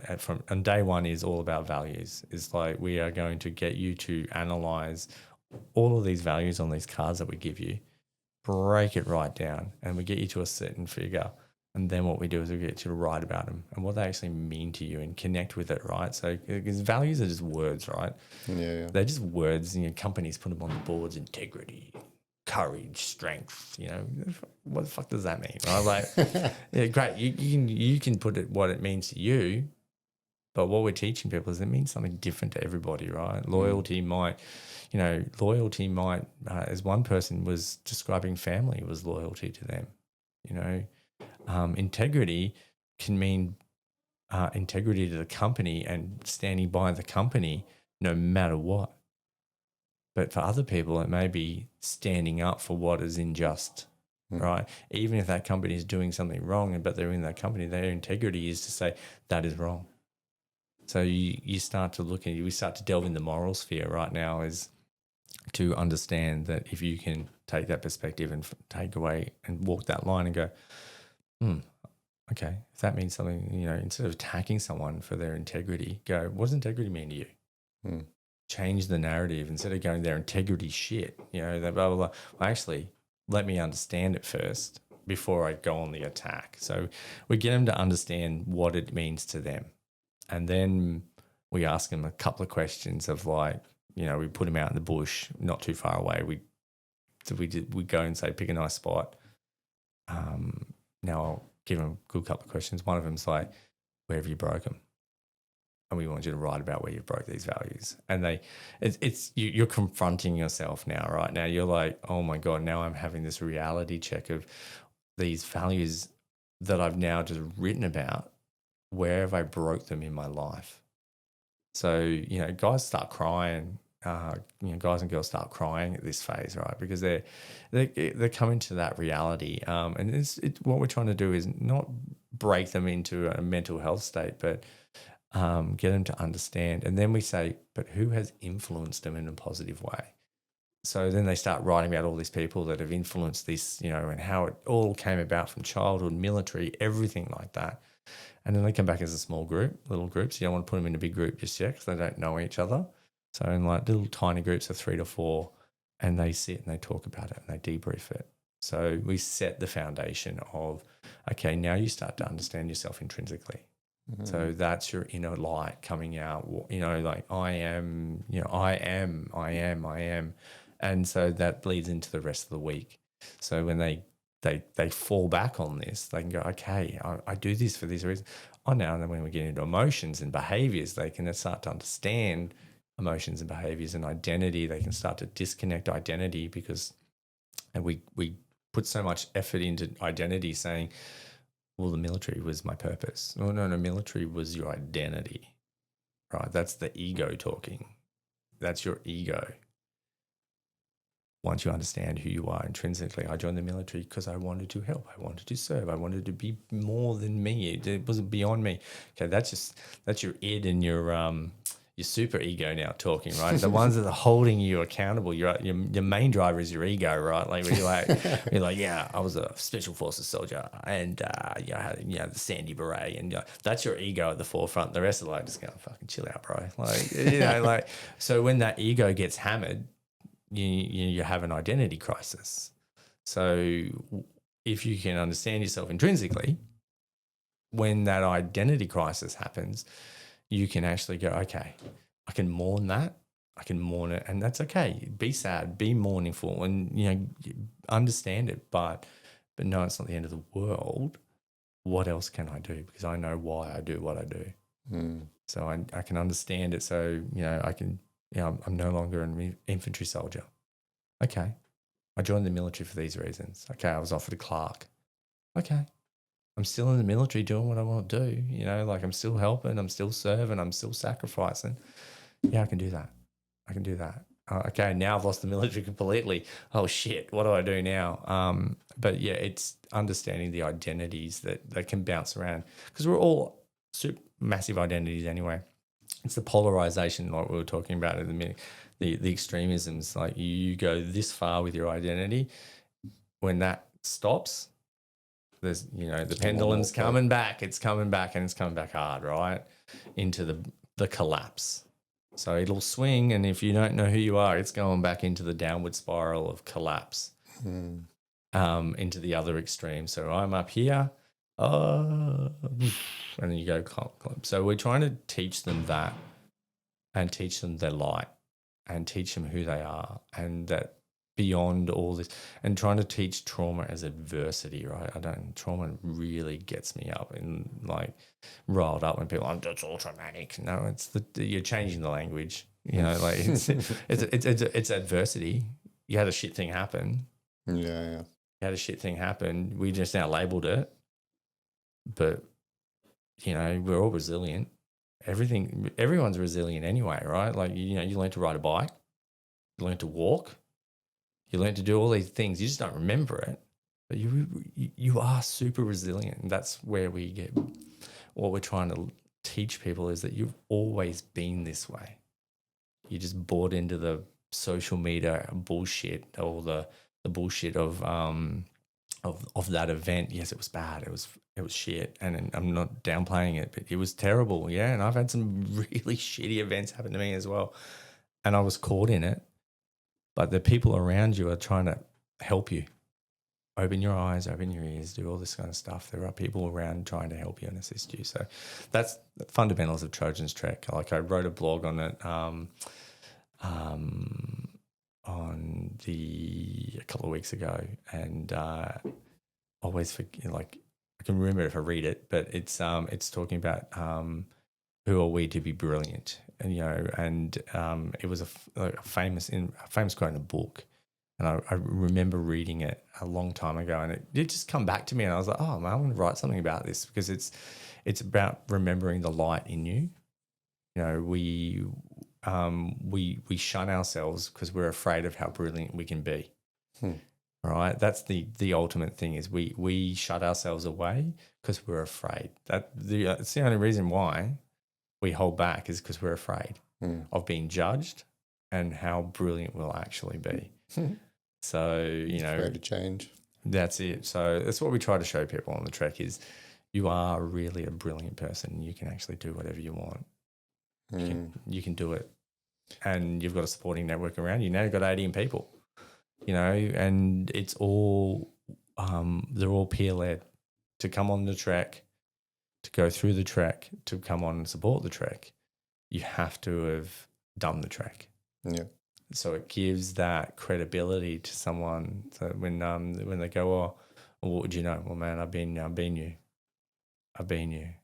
And the results that we're seeing are really good, and we've actually designed a new framework of testing. So we sat for a while as a board and really looked at how we test, because a lot of the testing is around deficit diagnostic models, like how bad is your PTSD, how bad is your depression, how bad is your anxiety, right? Yeah. We're actually not allowing you to change your mind, because we're keeping you sick. I'm a PTSD. Oh. We're making you rethink about it, right? So we really changed the way we're testing into a light of, tell me how good your life is. How self-compassionate are you? Yeah. Tell me about your well-being.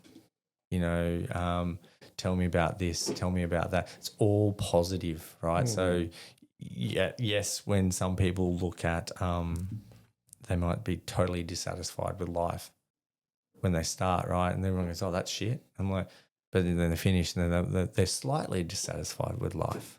Like, to get that jump is huge, right? Like, is a massive jump. And my mate, who's a clin psych, who was doing all our data, he was like, yeah. Like, I was like, oh, is that a good jump? He goes, mate, the score is phenomenal for this person. They have gone whoosh, but it doesn't show, but he goes, what you're aiming for is a positive change, right? So they're starting to reframe their thinking in a little bit of a way of, I'm not sick. I'm not sick. I can get better.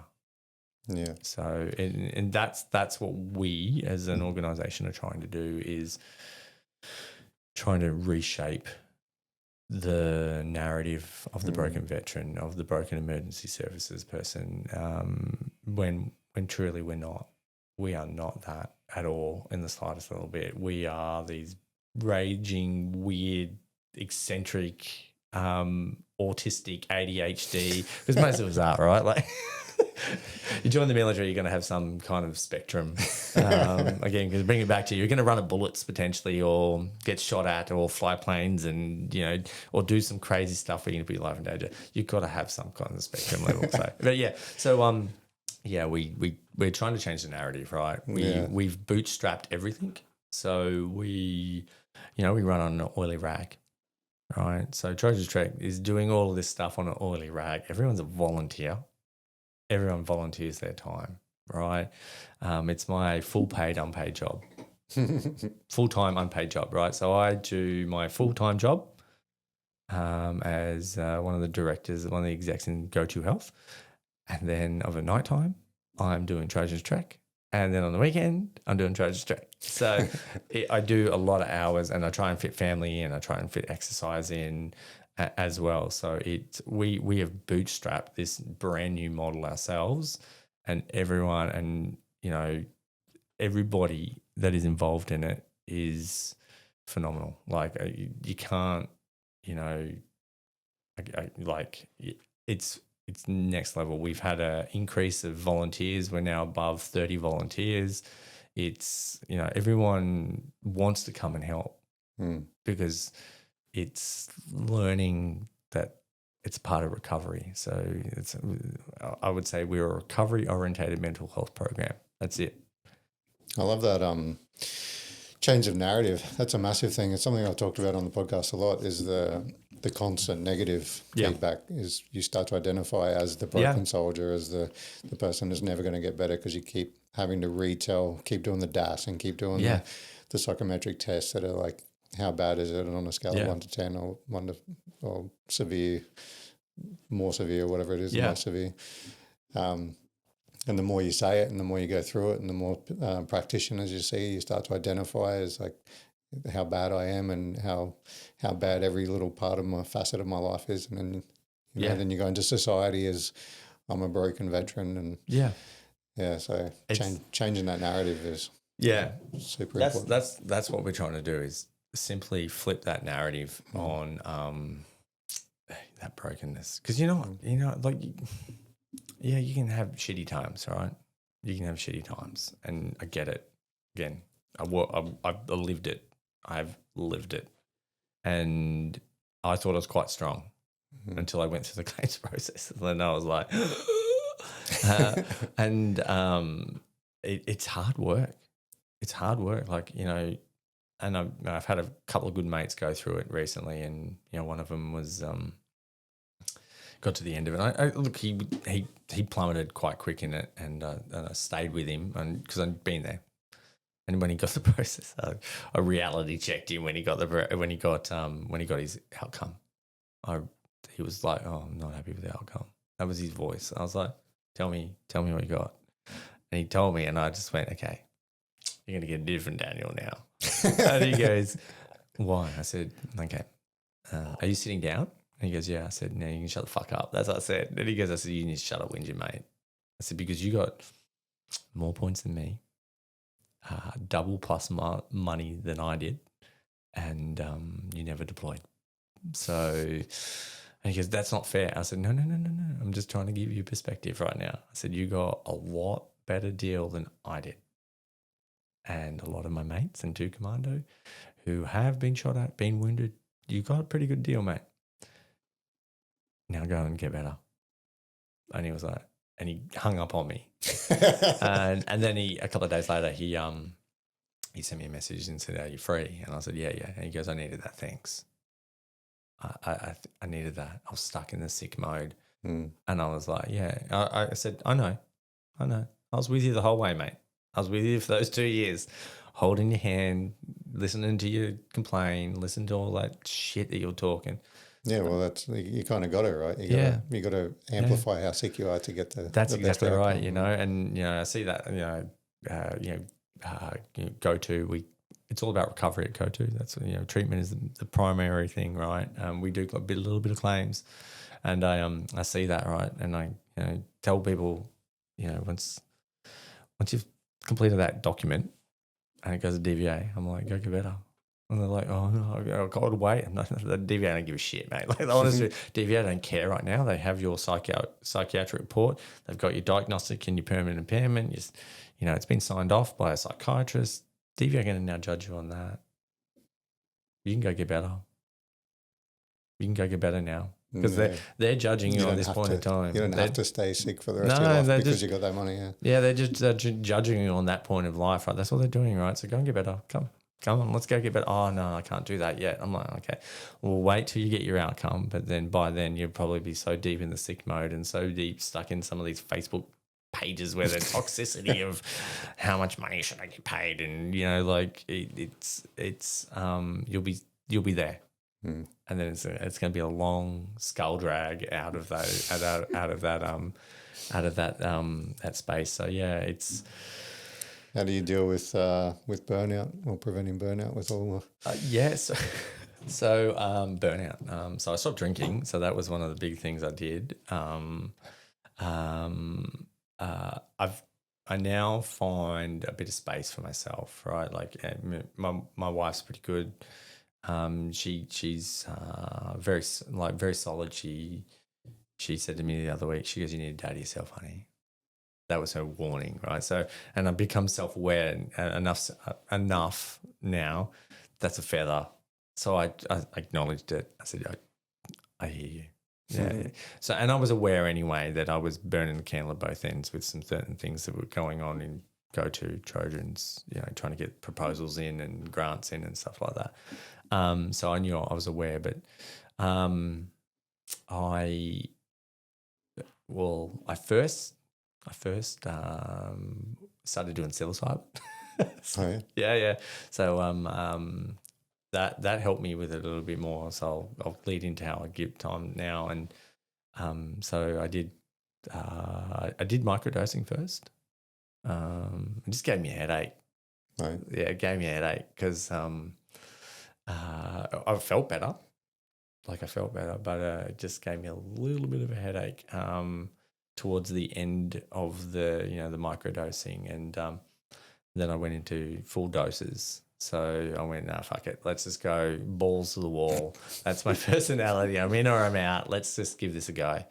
And if anyone's interested, you just go to Trojans Trek blogs.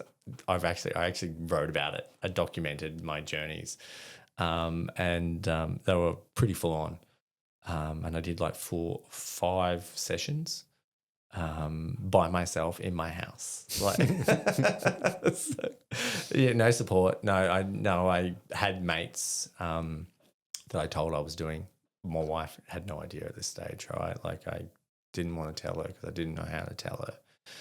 As much as we love each other and we do that, again, polar opposites on certain things. This is one of the ones where it would have been met with resistance, and I would have the journey would have been terrible. So I sort of held it to a certain point until I was taken to national television to talk about it. So, so then I sort of had to kind of open up before the event. But yes, I did that, which really gave me some really in-depth knowledge into me. Right. The journeys were quite. So the first one was about my daughter, a really intense one about my daughter. I had a lot of visuals on this one. It was what her as a kid, her as teenager, her as grown up, and it was a really interesting journey about it was like I write about it saying falling in love again, but not in the romantical sense, but understanding from a young female's perspective of life and the modern era female. And so you were getting in touch with my feminine side. So then from that I had this really amazing connection with my daughter, right? Like different viewpoints and, didn't ride her as much and, just eased off on her a little bit and, to try to understand her a bit more. Then I did, I had one with my son. So not with my son as in like, hey mate, come do this with me. No, but my son was my next journey, and it was more of him being in my shadow and trying to prove himself to me, and from a masculine point of view, and and so I was like living moments with him of where it was almost holding me accountable for those moments. And actually seeing it from his perspective. So I was now going, shit, like it's challenging me, right? So it's I still have fights with my son and take him on, like, yelling matches because he's an 18-year-old. He's a man now. I'm calling him a man, but yeah. But I have a different approach with him now. Guidance, and that's what it was telling me. Don't be the warrior that is the fighting warrior. It's not what he needs, because he'll meet you with that warrior mentality straight back to you. Be the older, wiser warrior that offers guidance, but doesn't say "I told you so" when it goes wrong. When it goes wrong, be the warrior that sits there and helps. Even when it's gone wrong with him. That's what he needs, especially in the modern era of masculinity and, where we're going down that polarizing view. I'm trying to show him that you don't need to fight everything. Choose your fights, learn from my mistakes when I was your age, mate, in the military. So I tried to fight everything, right? So, but I'm trying to be that older, wiser warrior that sits back and guides and offers advice and, go make your mistakes, buddy. It's your life. But I'm here for you when it falls apart. Then I had one about my wife. That was a really weird one because I almost they talk about going into a psychotic episode. I was like really confused on who I was, because I thought I was my wife, but I wasn't. And I was experiencing her pain through from situations that she's had in her life that I've been there for, to where I was now, and having to deal with me and me dealing with her. And I was feeling it, and I actually could smell her. Like, it was really weird. Like, I could smell her, I could feel her. Like, I had to go and ring my mates. I barely rang them, right? I just warned them, but I rang them and I started laughing. That's the first thing I did. I was high as fuck, and I started laughing down the phone, and he starts laughing. He's like, "What's wrong?" And I said, "Who am I?" And he's like, and he just pisses himself laughing, right? He's like, "I don't know what that question means." I said, I just need a perspective, or I need you to bring me back. And I said, he goes, "Who do you think you are?" I said, "I think I'm Jen, but I know I'm not Jen. I look in the mirror, I'm me." And he starts laughing. And so but after that, I had this she doesn't know I've done this, right? So to me, I'm having these really trippy moments with her, and I still do, right? where we were so interconnected that I would be thinking something and she starts saying pretty much verbatim what I was thinking. And she's like, do you think he's gay? And I'm like, she doesn't normally talk like that. And I was like, what? And she was watching telly. She goes, do you think he's gay? I think he's gay. And I'm thinking, that's exactly what I'm thinking. And I was like, yeah, I was thinking the same thing. She goes, yeah. I was thinking the same thing. And little moments of synchronicity of her and I together. And then the one I talk about a lot is where I was making lunch on my day off, and we just got a new washing machine, and for no reason, I'm halfway through my lunch, and I was like, I'm gonna go clean the filter on the washing machine, and I just walked off, and I just took it. I didn't even know where it was. I just went, oh yeah, washed it, then went back to making my lunch. In my head, I was like, why did I do that? Anyway, I had my lunch, and my Jen came home and she's like, hey, do you know where the filter is on the washing machine? And I was like, yeah, I do. Why are you asking? She goes, oh, we haven't cleaned it. I was like, I cleaned it today. And she's like, I was thinking about cleaning it today. And I was like, what time? She goes, oh, I was around 12:30-ish. I'm like, what the fuck? Like, she doesn't know that that I'm so connected with her at the moment that she's thinking about things, and I'm just randomly doing these things, and she's like, man, I've been thinking about that today, and I just wandered off, started doing it. Like, you're a Trekkie, fucking like the psilocybin network. Yeah. So like in Discovery, that network. So yeah, that's what I'm thinking. I'm thinking, man, she has no idea the connection. And I'm thinking, why am I just suddenly doing these random things? So that was number 3, and then I did number 4, and it was torture. It was all about me. It was all about me and everything I've done wrong and everything that my life was about, and I just wanted to get off. Like it was because I was facing myself, so I was facing that ego. Like it was bashing me, mate. It was like you're a wanker. And I was like, no, I'm not. And I'm like, I'm like, yeah, because man, you are. Like, it was taking me through all these moments of when, doing selection, doing all these things where I blamed others, right? It's like you own that's not them, mate. It's you. You are the product of that situation, mate. Yeah, and it's not all their fault, it's your fault. And I was going through all these scenarios, and it's like it was confronting. It was 7 hours. It was fucking hard, man. It was like 7 hours of just pure my ego just getting smashed. And when I wanted to I was like, I'm fucking done. I'm just like, no, you're not. Hey, here's this situation. So it was hard work. It was like, but when I came out of that one, I felt lighter.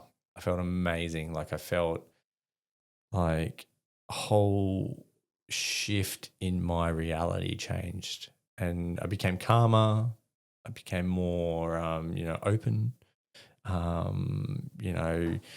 People that know me in the last 2 years, they're like, oh man, you're like really spiritual. Like I was really religious. I was going to be a priest when I was a kid, right? Like I'll just throw that one in there. People just go. So I was really religious, but I'm really spiritual now. And again, that's why I'd say understanding the middle. Man, you knew me 3 years ago, man. I would punch your head in, and like I was a really angry human being, right? Like I was at the drop of a hat. I would be 0 to 100 in the drop of a hat, and did not care, right? So I was destructive. So when people meet me now, they're like, "Oh, you're really chilled." I'm like, and I laugh and I go, "Yeah, I am now. Like an ego death. Yeah, an ego death. It's a massive ego death. So I suffered it, and it does creep out every now and then. Like my ego will pop up and go and just point something out every now and then. I'm like, oh, get back in there. So that was an inside thought, Daniel. That wasn't supposed to pop out of your mouth. But yeah, so I had the ego death, and so it sort of showed me what I needed to do to regain my life. And so then I did. I went on my 5th experience. Now this one was a little different. So I was off to do ayahuasca. So I was supposed to go and do something like an event, but it fell through. And then my mate sent me this thing. He's like, hey, you should go do this. It's ayahuasca. Like, he goes, it's meeting with grandfather and grandmother. And I was like, what the fuck is that shit? Like, like, just tell me what it is. And he goes, oh, look, I can't tell you. You just got to experience it. I was like, okay, it's going to cost me how much? But yeah, right, I'll go do it. It's a weekend away. It's more like it was about meditation and silence and stuff like that as well. So that's how I sold it to my wife. So I said, I'm going on silence meditation. In my head, I sent her everything and she's like, this is going to be drugs. So she didn't say it's like a home, but well, maybe it is meditation, maybe, but yeah, rock up. It's going to be ayahuasca, right? So we get ready, get prepared. I'm like, okay, cool. We're going to do ayahuasca. All right, no dramas. We do. There's heaps of people. There's about 7 or 8 people in the room, and this guy is full South American shaman blood lineage. It's not some Kellogg's Wheat Bix guy who's just bloody I'm a shaman now. Let's do ayahuasca kind of thing. But this guy's legit, like from Peru, and so he's taking us through what's going to happen and blah, blah. We're going to do some stuff. He goes, we're going to do some stuff to cleanse the pineal and soul first. And it's called rapé, and it's like tobacco, and they blow up your nose.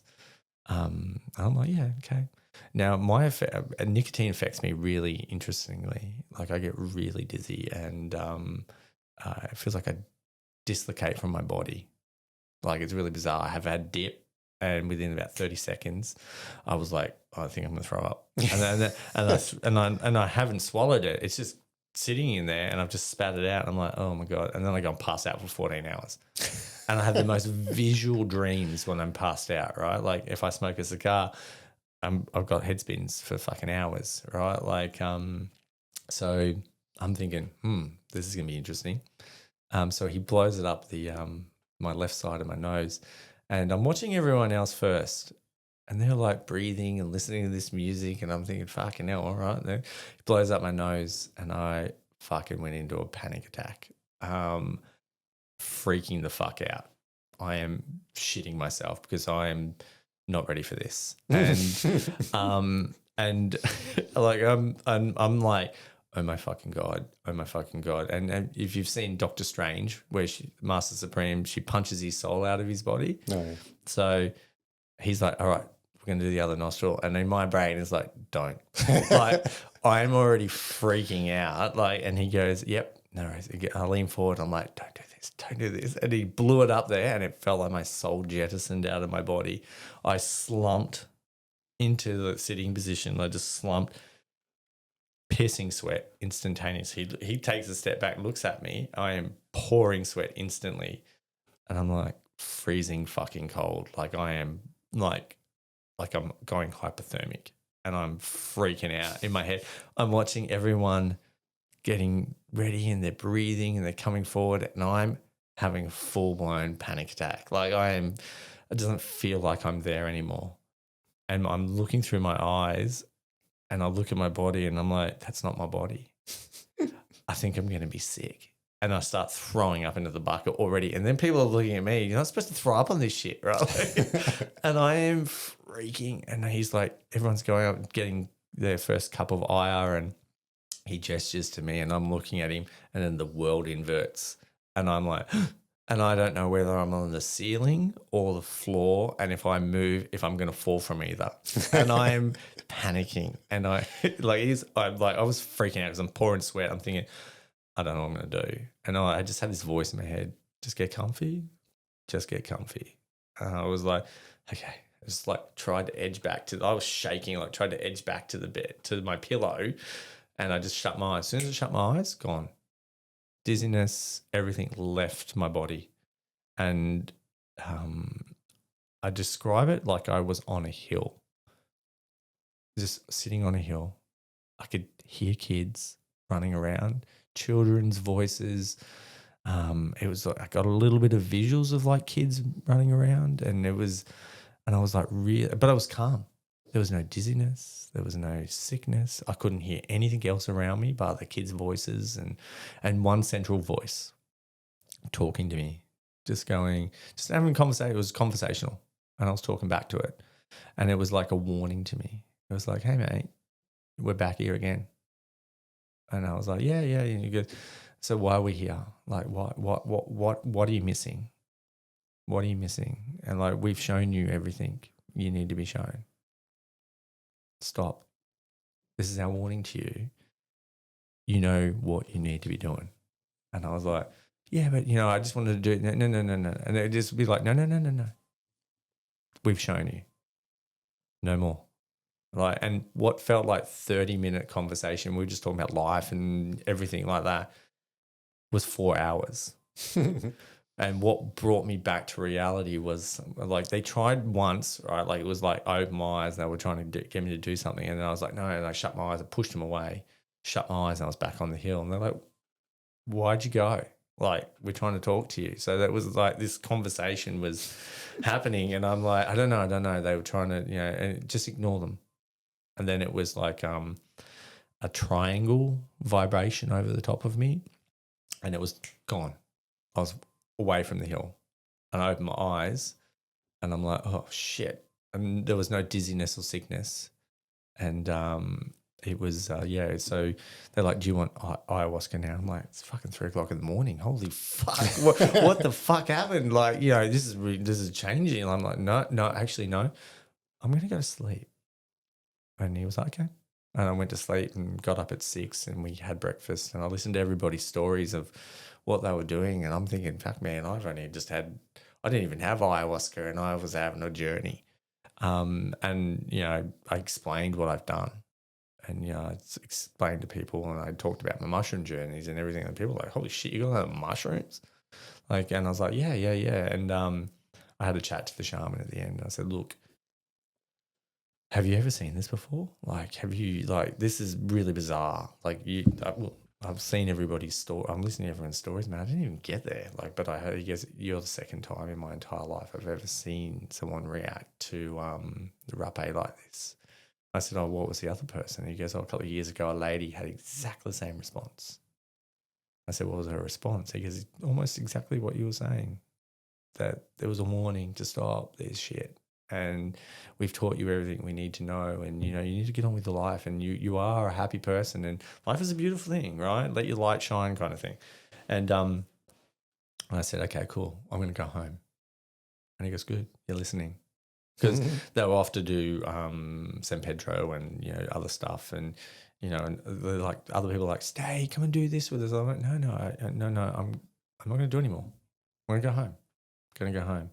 And from literally, I just left my job, right, like 2 days early, and I stopped at my dad's, and I can talk to my dad about this stuff, even though he's the fucking what I say, he knew I got up to mischief and took drugs in the military and all that shit. So, but he didn't dob me in, right? He could have easily dobbed his son in, right? But I told him what I was off to do, and he's like, "Oh, I rang him and said, I'm coming. Can I stop in?" And he's like, yeah. And I was like, because weren't you supposed to be like another day? I said, "No, I told him what happened." He started laughing because he thinks it's hilarious and he thinks I'm a fucking lunatic.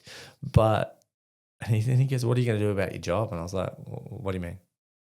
He goes, "Your job, you quit like 2 days ago." And to me, that felt like months ago. Like, it was like months had gone by. And I was like, "Oh yeah, I quit my job, didn't I?" Yeah. Yeah, okay. I might start looking for another one then, hey? And he's like, "Whoa, what happened to you?" And I was like, "Oh, I just got a reality check." And then driving home, I opened up to my wife because our phones are somehow freaking connected. I don't know how it works. I'm not technologically advanced like her. She can see people are ringing me. Like, she goes to open her phone, she goes to flip through who's been ringing. She goes, "Oh, no, that's obviously ringing my husband," because those numbers. And so she rings me. She goes, "So, where are you?" "I just did find my phone, and you're on your way home, aren't you?" I said, "Yeah, I did. I'm not going to spend the weekend." And she goes, "Was it about other stuff?" And I said, yeah, it was. And I didn't actually get it. And so what it did is it led to that conversation starting. So we started to have this conversation around, I've done this stuff and I've done this, and she's laughing down the phone, and it went completely different to what I was expecting. And she says, just drive home safe, you lunatic, and just look after yourself. And I'm glad you're okay. I'm glad you're coming home. So we, so yeah, that's what it did, is it taught me to find self, so I, go to, I only work 4 days a week. And I have 1 day to myself.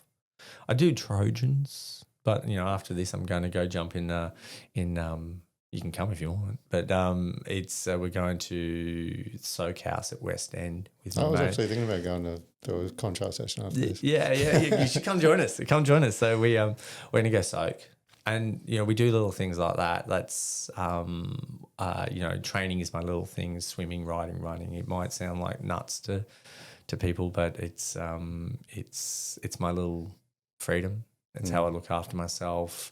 Exercise is a big thing of my life. It always has been. It was my defining moment of proving that my physical injury wasn't couldn't define me for who I was when I decided to go and do an Ironman, and never ridden 180 Ks, let alone run a marathon. I'd walked 40 Ks with a pack on my back, but it's never never done something like this. And so to complete that was almost like super powerful to me, right?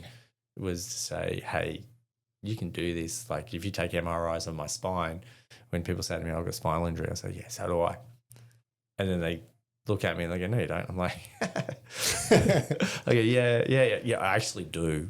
And if you take a look at my spine, there's pretty much no disc left. It's really minute, and it's, but I've learnt to manage it, and I've learnt ways around it, and pain is part of life, and then I use it as one thing. I'm like, when my toe goes numb, I'm like, okay, cool, I'm doing a bit hard, I'm taking it, or I need to take a step down a little bit. It's my early warning sign, my toe. So, but yeah, it's. I just look after myself now and try to not fight everything. Try to just sit back and be the grey man, the whole flip around and be that person who just sits and listens now and is present. I try my best to be as present as I can without answering for the sake of answering, and it's still hard. It's not easy. That's how I look after myself. Do little tiny things. I like to give back. I like to do, little things of giving back where it's not about gratitude. There's lots of things that my mate who I'm going to go the float with, we haven't done it for a while, which upsets me a little bit.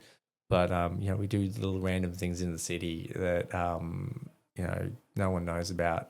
Some people know about it because they've seen us, and then but it's just little kind gestures. Oh yeah, little kind gestures without being filmed, without being snapped or anything like. We don't film it. If someone films us, well, then that's okay. But our objective is not to be filmed. We don't do it for the sake of likes. Yeah. So we do it for the sake of just trying to make someone smile. Make someone smile and make someone happy and change their perspective for the day, hopefully. Yeah. Little kind gestures go a long way. Exactly right. Make someone's day. So that's how I look after myself, is try to be kind to people now. But at the same time, I'll call you out. At the other flip is I'll call someone out as well. Like, I am not afraid to, I do reach. I am human. I do reach a tether. Right, do reach a tether of you can't be Zen master like all the time. There are points in your life where you just go, no, fuck off, mate. I'm not in the mood for this shit. So I'm now going to just, the universe is telling me to say what I want to say, and I'm going to say it. And sorry, I'm really not meaning to offend you or upset you, but I'm thinking you need to hear this right now. So you need a reality check. Yeah. How do you get involved in all that mushroom stuff? You just go out the fucking paddock and cow patties. No, so I always say it'll find you. When you need it, it'll find you, right? So it'll find you. So it'll find you. So it was COVID. and a couple of my mates were. I caught up with them because Queensland, we didn't. What was COVID in Queensland, right? We got to go out and do things. So, I caught up with them, and I was at a coffee shop, and they're all having a bit of a laugh, and I was like, man, what meds? Because we were on meds at the time, right? I'm like, what fucking meds are these dudes on? Like, it's like a couple of months ago, these guys were fucking depressed as shit, and I was like, so what are you guys on? Like, what do they pump you up full of now? And they start laughing. And I was like, nah, seriously, dudes, what are you on? Like, and then one of them goes, oh, we're microdosing. And I was like, at that point in time, I was like, what the fuck does that mean? Like, what are you taking less amounts and you got reality coming back? And so, and they're like, no, we're microdosing psilocybin. And I was like, oh, mushrooms. And they're like, yeah. I said, well, is it working? And they're like, yeah, it's working really well. Love it. I was like, shit. So I went in and started researching it. That's what I first did. I started researching it. And again, I took lots of ecstasy when I was younger, right? So, and, I talk to my psychiatrist friends now and I say, some of the stuff I was dealing with in the military, I'd go out and we'd go to raves and I'd be talking about some of this fucking fucked up shit we did. And we're actually doing therapy on one another. So we're like, years in, we're some of the stuff that I've done, I actually reflect on sitting in a nightclub with my mate, having a conversation about it in a really detached, emotionless way where I was able to process what had happened.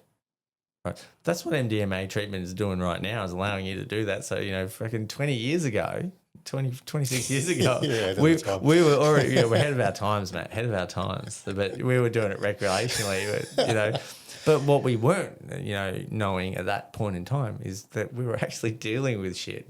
That's what the therapy is talking about now. So I was looking at psilocybin and because psilocybin is not traceable, right? So, and ecstasy is, right? So it can come up in drug tests. So I was trying to find, and so I did a lot of research into it, read a lot about it back in the 60s, back at what the US is doing now, because that's what I like to do. I don't want to just jump headfirst into something. It's like, and I started coming off my meds. So I started coming off my meds and I thought, okay, where am I going to find this? And then just met up with one of my mates and he was into cannabis and from Tassie and stuff like that. And then we were talking at his flat and I was like, oh, what are those?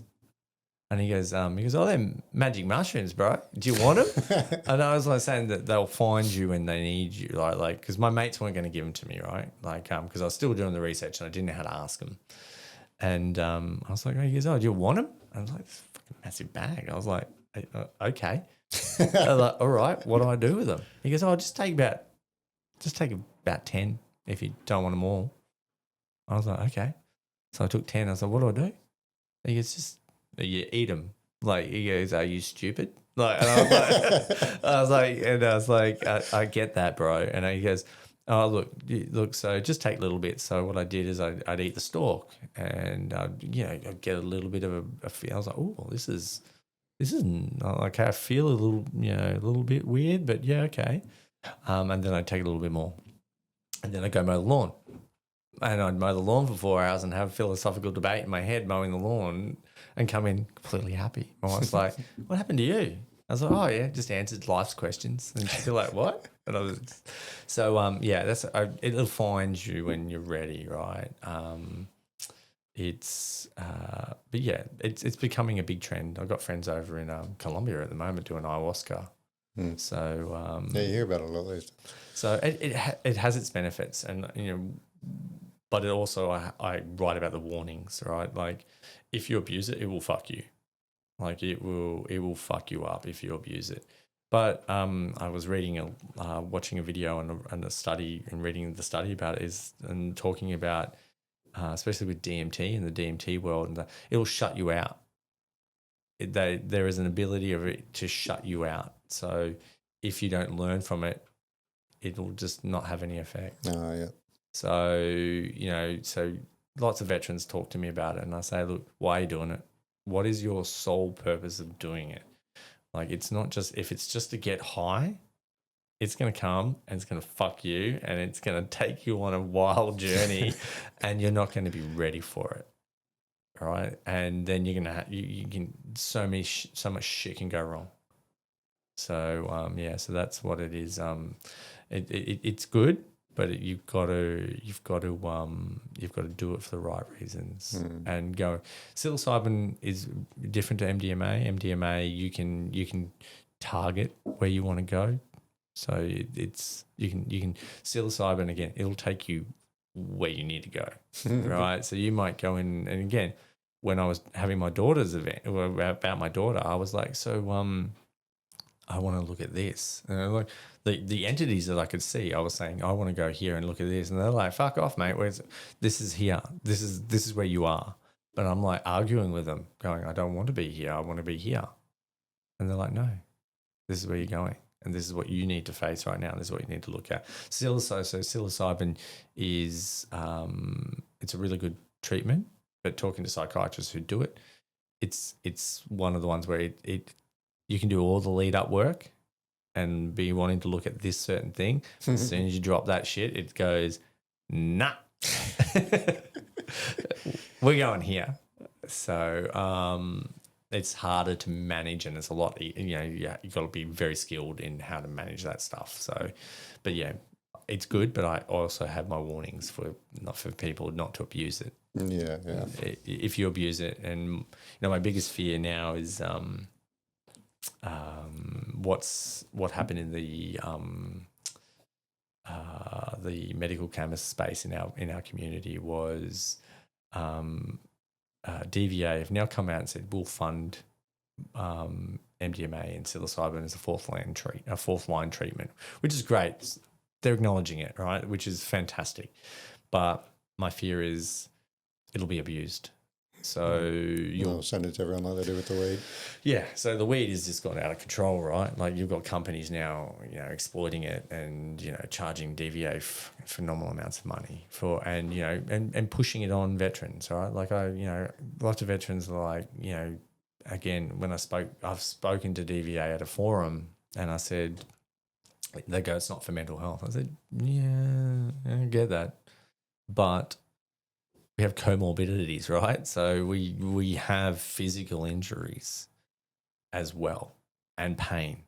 As soon as you get it for that, you don't have to mention mental health. The veterans, as stupid sometimes as we can be, we're not that stupid when it comes to this stuff. If we want something, we know how to manipulate and get what we want. We know how to work the system, right? So we're not stupid. We'll just go, I've got physical pain, I've got this, I'll tell them what they need to hear, give me the weed, and then we're going to abuse it for mental health because I'm fucking anxious, I'm depressed, I'm going to smoke weed because I feel good when I smoke weed.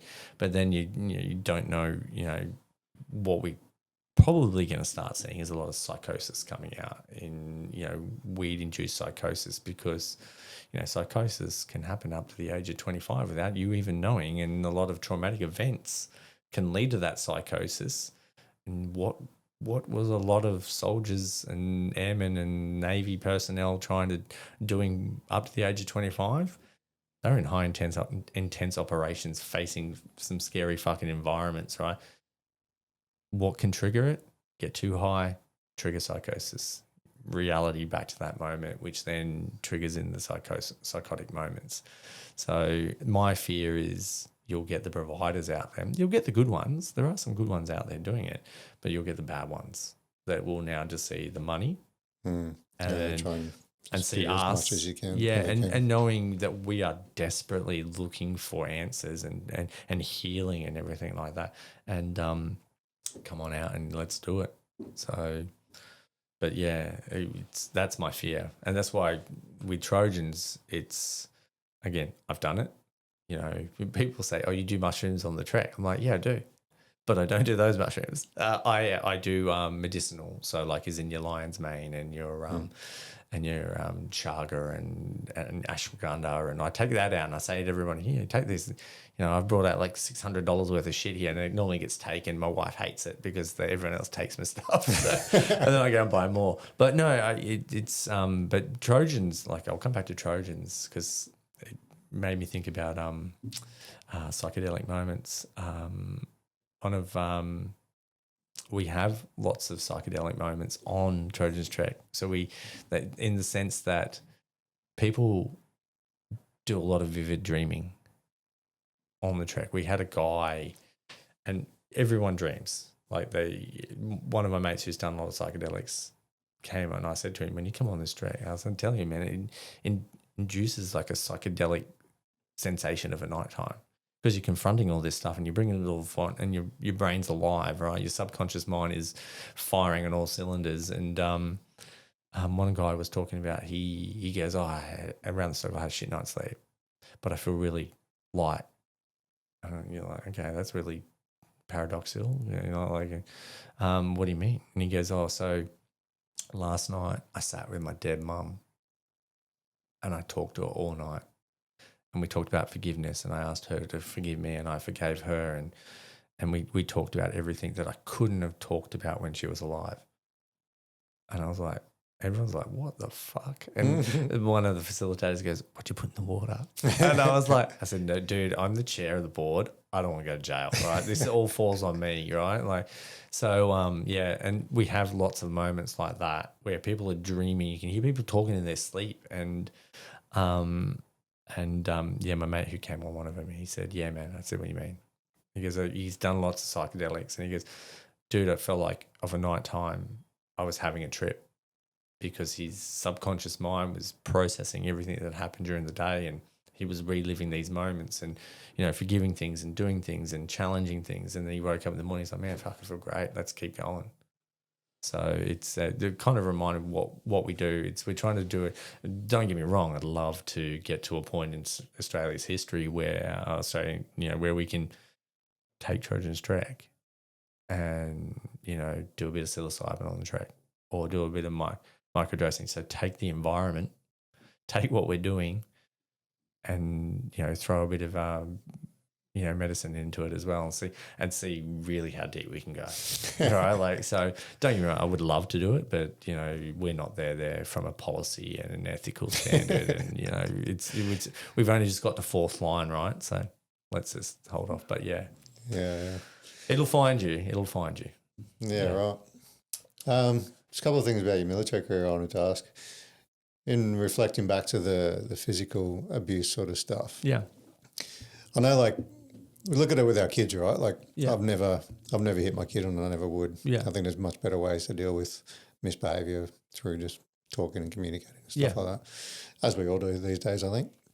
But the military is the same, right? They've taken out the physical punishments and stuff. Do you reckon that's better or worse for? Oh, that's an interesting question. I haven't hit my kids. I smacked my son at 18 months and he laughed at me, took his nappy off and smacked his own bum, then laughed at me again. So at that point in time, I knew that this is not going to work with this kid. But there's times where I've said to my son, let's throw down and let's go. If you want to learn, let's go outside. And dad, he's 18. I'm like, you're not a kid anymore. Let's throw down. Let's go outside. But I've never hit my kids. There was points in time where I've got so raged up that I've wanted to do it, but then, I've stepped back and said, this is not me growing up in my childhood. I've got to change break that chain. Yeah. Do I think it's changed? So to put my answer in context, I was in the National Press Club last year when Minister Keogh was talking and he released a few things. I was actually on the table with the Human Rights Commission and I was like, oh, but it actually ended up being a really amazing conversation. Very similar question. Do I think it's a good thing? Well, yes and no, right? It depends on how you're learning. It is for me, give me a little bit of a clip. I learned, right? And I didn't take offense to it because I knew that why I was there and what I was doing, right? And I understood the narrative that they were trying to give me. So, so what I think, it's a toughie, right? So, yes, there needs to be a bit of, hey, this is why we do it. and a bit of like not abuse in like I'm abusing my power upon you, but it's almost perspective in you're gonna have to fight a war, mate. Kind of I'm not gonna just beast you or stick a xylem up your ass just because I'm hazing the shit out of you or stuff like that. But that was very specific. it's very specific. It just comes off a story my mate told me like last year, like of an event that he was at where it happened, and I was like, "What the fuck?" And he was like, "Yeah, mate, it was fucked up. I reported it and got out of there, like." Because it was really bad, but anyway, it's like very specific. So, but no, what my answer was to them is it would be interesting to trial a platoon coming through where it wasn't where you were NLP'd, so like to a level of where we take your values, throw them out the bin, and fucking you're now military values, but actually come from a positive point of view and saying, hey, this is what the military is about. This is what we're going to be facing. This is warfare. So tell me who you are. Understand who you are. So kind of a little bit like Trojans Trek. Let's understand who you are, but let's teach you about the military, the values, the drills, everything like that. But treat them like an adult rather than bully them into submission and beat them up and rewire them into. Let's actually take what they've got and their knowledge and their powers and everything like that, and then train them to what we want without reprogramming them and looking at it from a perspective of that way. So, finding the right instructors, the right people to actually to trial it and then see what they actually do in the military and follow them and say, I don't know, create just a platoon of infantry soldiers, and that's what their sole purpose is. Everywhere they go together. Yeah. And they actually, they're valued, they're listened to, kind of a little bit like the Special Forces do. We value you. You're an expert. Tell us what we need to know. Let's go do this and actually see how their demeanor is in the military. So it's a roundabout way of saying, yes, sometimes you need it, but sometimes let's try something different. Yeah. So, and again, you can be stern with people like that, right? You can say, hey, fuckhead, pull yourself back in. I need you to do this. Because if they're treated like an adult and they're respected and they respect you, then there's a mutual respect that hey, fuckhead is not seen as a bullying, harassment, hazing, whatever you want to call it, approach. It's actually like, whoa, shit, sorry, man, what have I done wrong? Right. And if I reflect on the stories and some of my military growth is the people who I deeply respected, who walked that line, would protect you at a heartbeat, but would, I had utmost respect. And when they yelled at me, I was like, oh, okay, cool. What have I done? Okay, yeah, I can fix this. And then they were like, cool, I trust you. And then you move on. It's like that trust. So we give all these recruits these trusts. We teach them everything, but we train them differently. So that's how I would see it. Yet not the physical assaults that can happen, and the belittling and the hierarchical rage because I outrank you, and my power that rank brings you. Like, it's just power. You walk away. If you didn't have that rank, mate, fucking there's so many times. Yeah, mate, if you didn't have that rank, fucking hell. Like, I would take a bat to your knees. Like, like that's how I thought sometimes. Like, man, fuck, I don't trust you and I don't believe you, and it's only because you've got 3 hooks, and those are the only reason why I'm not assaulting you right now. But in my younger days is because those 3 hooks, right? But yeah, if you didn't have those 3 hooks, man, I will take a bat to your knee. Like, so that's how my thought process was when I was younger. Like, I even to the point where I popped on a few times, like, and said to a few people when I was leaving a unit, and I said the only thing and that's what I said to them, the only thing that's saving you is those 3 hooks right now. And did you ever learn how to fight or anything? Or you just no, I was just crazy. I was just, I was just fuck when I see red, yeah, bodies hit the floor. Yeah, I just lose redness, and I just go, nah, it's time to throw down, and I'll use whatever is in my reach. Yeah, I'll hit you with it. Well, I'll bite you. Like I will, I will do anything. Because I was saying to my son one night, the reason why I don't drink I don't drink anymore was because on my mushroom journey he told me to stop, but I'd go nuts. I'd absolutely go nuts. Like there was one night I was really drunk and I was just talking to him and he was like, and someone pissed me off and I was like, do you ever get the feeling you just want to bite their throat? And he was like, what? And I was like, and he's like, and he was like looking at me like he's a young guy, and I was like, yeah, no, the guy shits me. And he's like, I just feel my eye teeth sinking into his throat right now, and just watching him scream. And he's like, and so I was like real dark. Like, don't get me wrong, I'm all this light, but I used to be super dark. And again, I joke and I say the shadow sits there, right, and it watches. And I've done a lot of shadow work. And the shadow sits there and it talks to me. Like, it's like, is it time? Like, is it time for me to come back out? And then that's the part of the work I've done, right, to get to where I am is I can understand the light and the dark. You got a venom inside you. Yeah, so I understand the light and the dark. So the Buntu, right? So coming back to Star Wars, I'm the Buntu. I know that sometimes bad things need to happen. And I know good things need to happen, but I'm neither the extreme anymore. To the point where when I was drunk one night, I got hit by a car. Like, this dude pissed me off. It was an Anzac Day, and I was blind before lunch, and I was here in Brisbane, and this dude I was playing the poker machines, and I was like falling over, and I'd already with my sister's friends, and I'd sat down and introduced myself, and this dude's beer was there, and I just started drinking. He goes, "That's my beer." I said, "Not anymore." And then my sister was like, and my brother, who's ex-military as well, and said, he's like, "Oh," and my sister looked at my brother, and my brother just shook his head, and when my sister leaned across, she goes, No, just leave him alone, I'll buy another beer.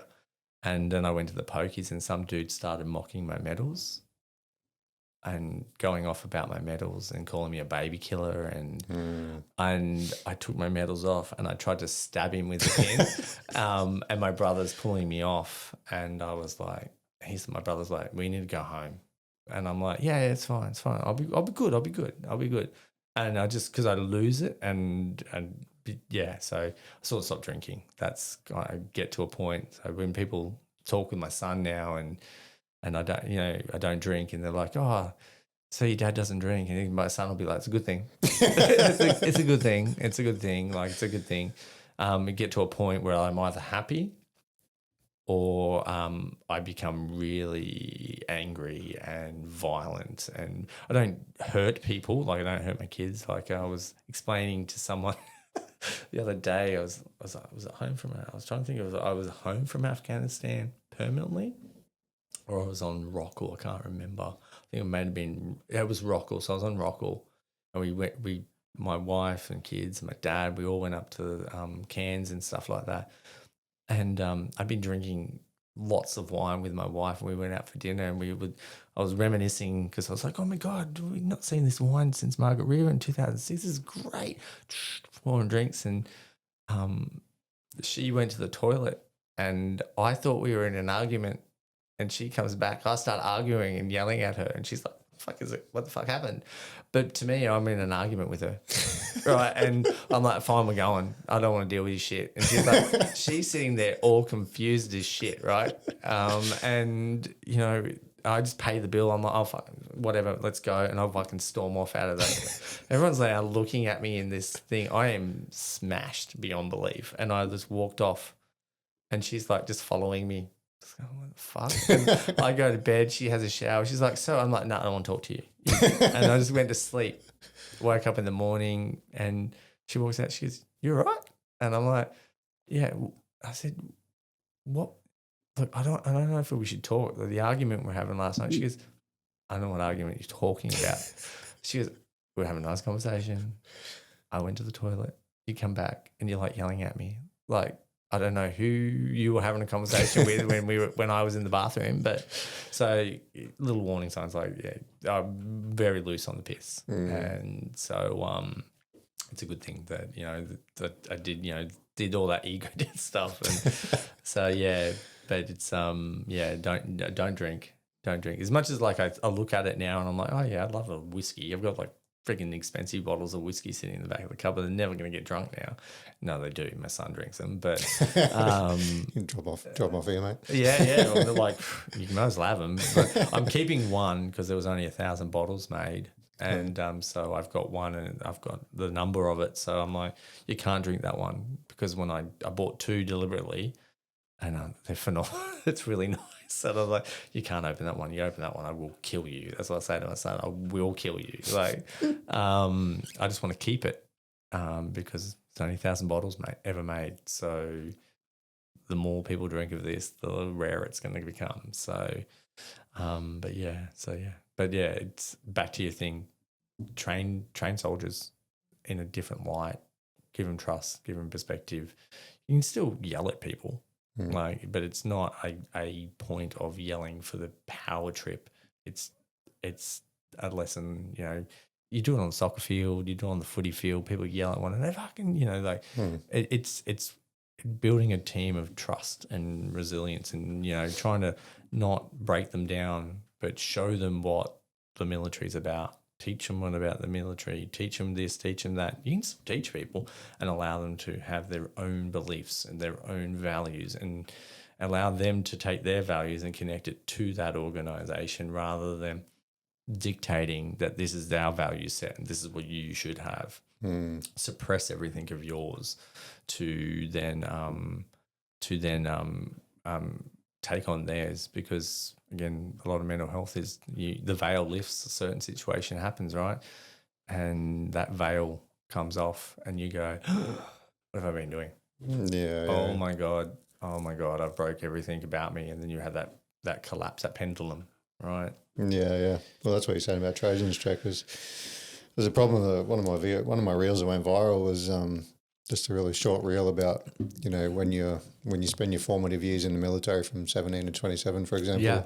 Oh, I saw that one. Yes. You are a soldier. That's all you are. Yeah. And that one took off. But it's that loss of identity. Like your identity becomes being a soldier. And then if you don't have a game plan of like, I'm going to do this for a period of time and then I'm going to do this when I get out, which a lot of people set themselves up for success.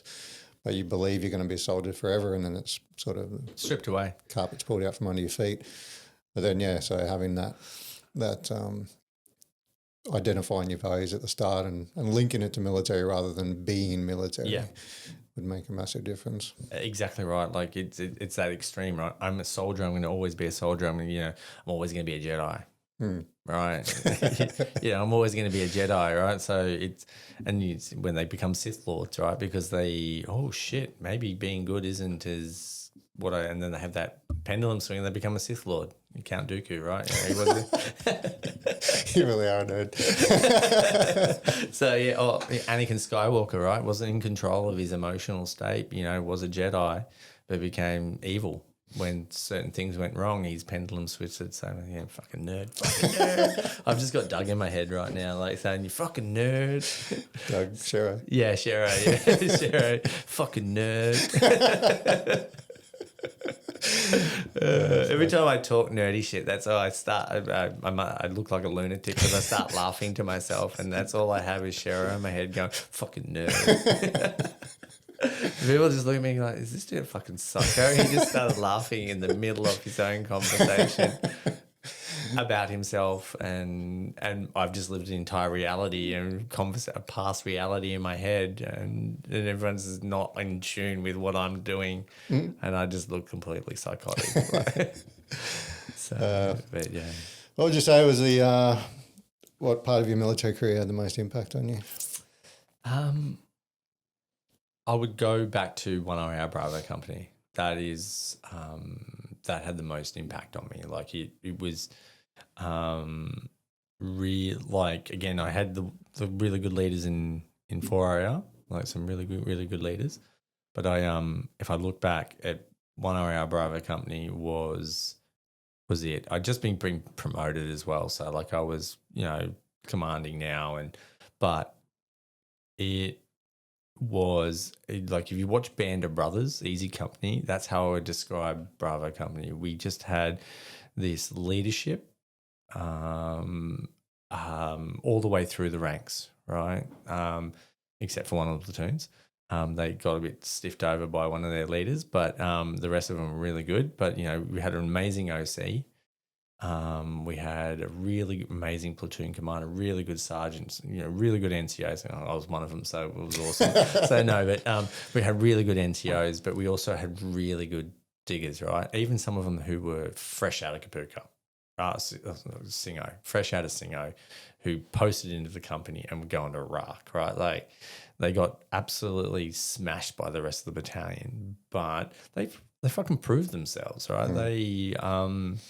They did everything we asked them to do, right? So 40 clickers boys, they've only been with the battalion probably 2 months and we're going to do a 40 clicker. And they're all on DVA fucking pensions now. yeah, fucking DVA pension straight after that. No, different era, right? So they everyone respected everybody for who they were, right from your baggy number 3 rifleman right up to the OC. Everyone actually gave a shit for one another. Yeah, we had a few people drop out and come off, and a few situations happened where people, felt like they were fucked over. But that's reality, right? If you look back on it, maybe that was meant to happen, right? So, but yeah, Bravo Company 1RA was it, and the Iraq trip was fucking hard. But it was the leadership we had over us really looked after us. And, it was phenomenal. Like it actually cemented a lot of leadership skills into me. That's actually where I changed a lot of my leadership skills through that, is through some of those situations of where I had the opportunity to not be treated, not treat my team the way I was treated. So, listen to what they had to say, respect their opinions. But at the end of the day, they knew I was the boss. Like I was one of the leaders. But it was so we knew we were doing the right thing when we'd come back and do a stint at the embassy, and you would be on this shitty rotation. It was crap, like you do, and you'd be sleeping over lunch, and you'd wake up and you're like, "Fuck, I'm starving," because I've slept from. I've just come off and 6 a.m. It's now 3 in the afternoon, and there's sandwiches. So your team has gone and got you sandwiches, right? They don't have to, but they know that because everyone did it for one another, right? So everyone did that. We were all thinking about one another, not just ourselves. And the people that were all about themselves, they got dropped off. But yeah, so the Bravo Company 1RA is the best time, right? Like, I still joke about how amazing that time was, and the group of guys that I had and that we were with, and no matter, like, doing selection, doing all this other stuff, doesn't matter. Like, I still come back to that year and a half of my life and go, that was really amazing times. Amazing times. Like I have still talk to a majority of those people, and still, my platoon commander, like he was next level. He fucking crazy, like funny, but he was an older guy coming into the military. Come from an affluent family, like he was really posh. Like he was a posh kind of guy, but he was fucking weird, quirky weird, and to the point where you remember Starsky and Hutch? You remember the movie where Will Ferrell would do the dragon, like that. So young soldiers would salute him and he wouldn't salute back, and he would walk off, and you'd be walking with him, and he'd just stop and he'd yell out to the young soldier, and they would look back and they'd, yes, sir, and he'd be like, and that was his salute, and he kept walking, and they're like, they're not, their faces were priceless. Like, they're like, what the fuck is this? I just saluted this officer, and he did like some weird thing over his shoulder at me.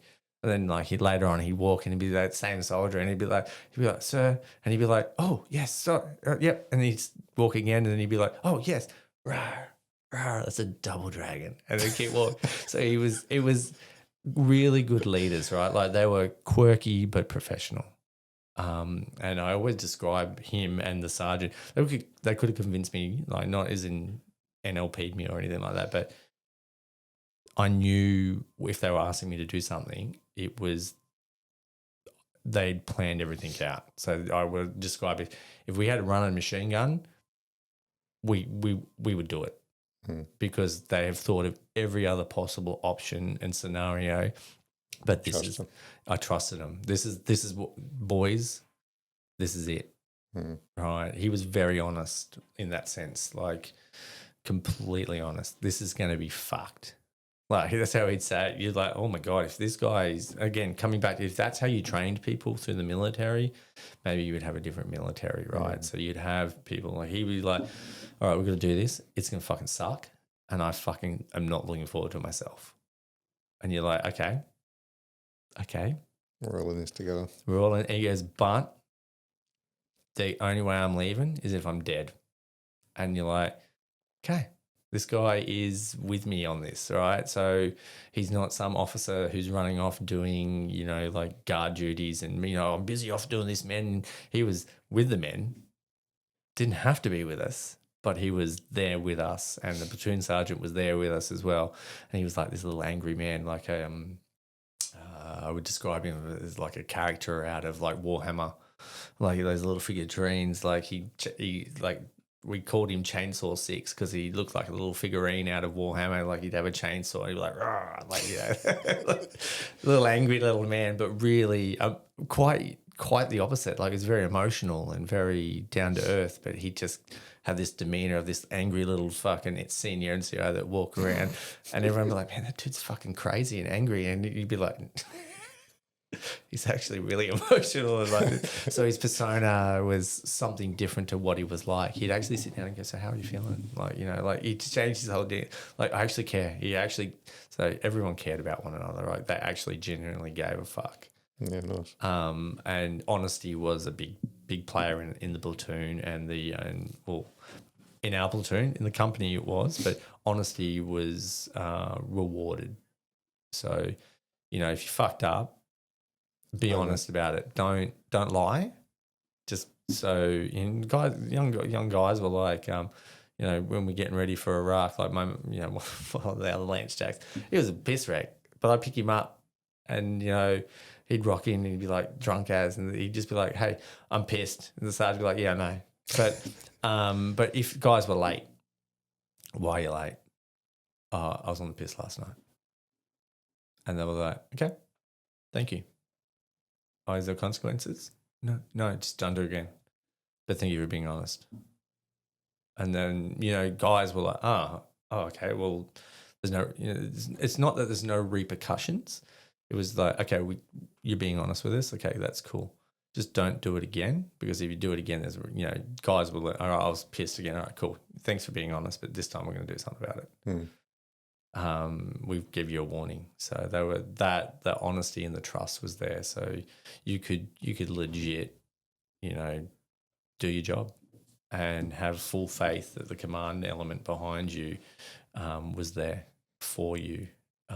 And you could be as weird as you wanted to be, because the platoon sergeant was as weird as you anyway, probably even weirder. And some of the antics we got up to in the larrikinism in Iraq was phenomenal, right? So our OC, he was quirky as man.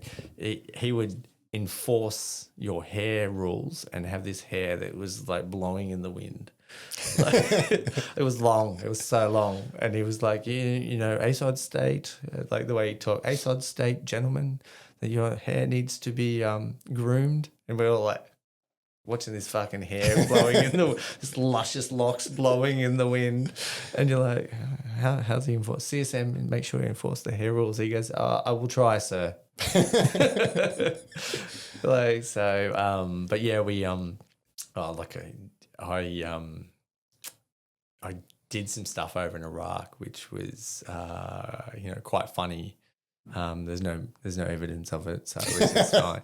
But I openly talk. Oh, there's photos, but there's I openly talk about it because, there's photos of it. So I kicked around in a jockstrap. So we had to make a funny video. So that was like, let's make funny videos and put them in a competition and win. So I made one and we had to delete it because it had to be deleted. So, but it was what I effectively was doing was I said to one of my boys, I said, look, does anyone have like weird clothing that they brought with them? Like, some weird clothing. One of my drivers goes, I got a jockstrap. I'm like, why did you bring a jockstrap? Like, it's fully plasticed up. And I was like, what you bring a jockstrap for? He goes, oh, I thought I might have needed it. And I was like, we're not in a sport, mate. Like, I was like, so I said, give me that. He goes, really? I said, yeah, give me that. I said, what I'm going to do is I'm going to get my body armor on. I'm going to get this dunny brush. So I put my exfoliating gloves on and I've got a dunny brush and put my armor on, and it was just in my jockstrap and thongs. And at the hospital, the choppers, so we knew the hospital was swapping over. So the American cash was swapping over. So we went out the front in my jockstrap, body armor with one of my soldiers. And the current American hospital crew that did duties with us along that area started losing their mind, laughing. And I said, they're like, what are you doing? I said, I'm going to go and interview the people coming off the helicopter. So these fucking mini Chinooks are landing, and people are coming off the back. The loadie gets off, just takes a look at these two Australians dressed like we are, and he starts laughing. And I'm like, got a dunny brush as a microphone, and I'm jamming it in people's faces. And I'm like, welcome to Baghdad. And they're like, what the fuck? Like, what is happening? Like, there's these two Australians dressed really awkwardly. And I'm like, it's like, yeah, how do you feel? How do you feel? I got my ballistic goggles on and I'm like, weapons, and I'm like, body armor. I've took my name tag off. I'm taking my rank off so they can't look at me. And they're like, what the fuck? And I'm like, yeah, so anyway, yeah. So I'm trying to interview people and they're like pushing me away. And then they all went off and I said, so it was like a doco. We're making it was like a documentary, trying to be a bit like, what's his name? Crikey. The Crikey guy. Steve Irwin. Talking a bit like that and, trying to be animated. And so we went down to their staging area, which was on the other side of the embassy. And I said, like, what we're going to do is we're just going to go down and we're going to meet these guys, and we're filming. And so I run down, we're like, hey, how are you? Welcome to Baghdad. I'm Jockstrap Boy. I just came up with his name, Jockstrap Boy. I'm like, Jockstrap Boy from Australia. How you doing? Jam this thing in his face. He's a big black American guy. And he goes, what the fuck? And I'm like trying to interview him, and he's like, get the fuck away from me. And I was like, So what I did is I just jumped on him and started humping him. I was like, I said, well, I'm just giving you the Australian welcome. And he's like, wow. And he goes, what the fuck? And then someone, a colonel came over and he said, who the fuck are you? And I'm like, I'm Jockstrap Boy. Put the thing in his face, in front of this colonel's face. He goes, what the fuck is that? I said, it's a toilet brush. But it's a microphone. Just pretend. And he said, arrest that man. And I was like, the full panic in my, I'm like, oh my God. I turn, my digger has already legged it. Like, he's got boots on. I have thongs, and I am fucking running. I am running, and I've got Americans chasing me.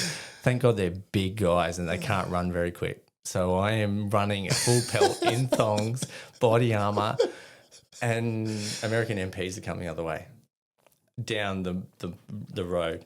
and I am like on the radio, open the door, open the door, open the door, like, because I cannot get arrested like this. So I am like, open the door, open the door, open the door on the radio. And they're like, what? I'm like, open the fucking door. And I'm like coming around the corner. My digger goes to the door and the MP gets out. He's running at me. I'm like, oh, fuck, this is going to be close.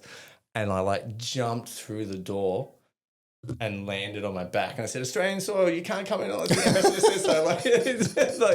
So they're now like, trespassing on Australian soil. I'm like sliding on my plate, and so they're like telling me to get out, and I'm like, "No, sorry." So, I'm like, "Not happening, not happening, not happening."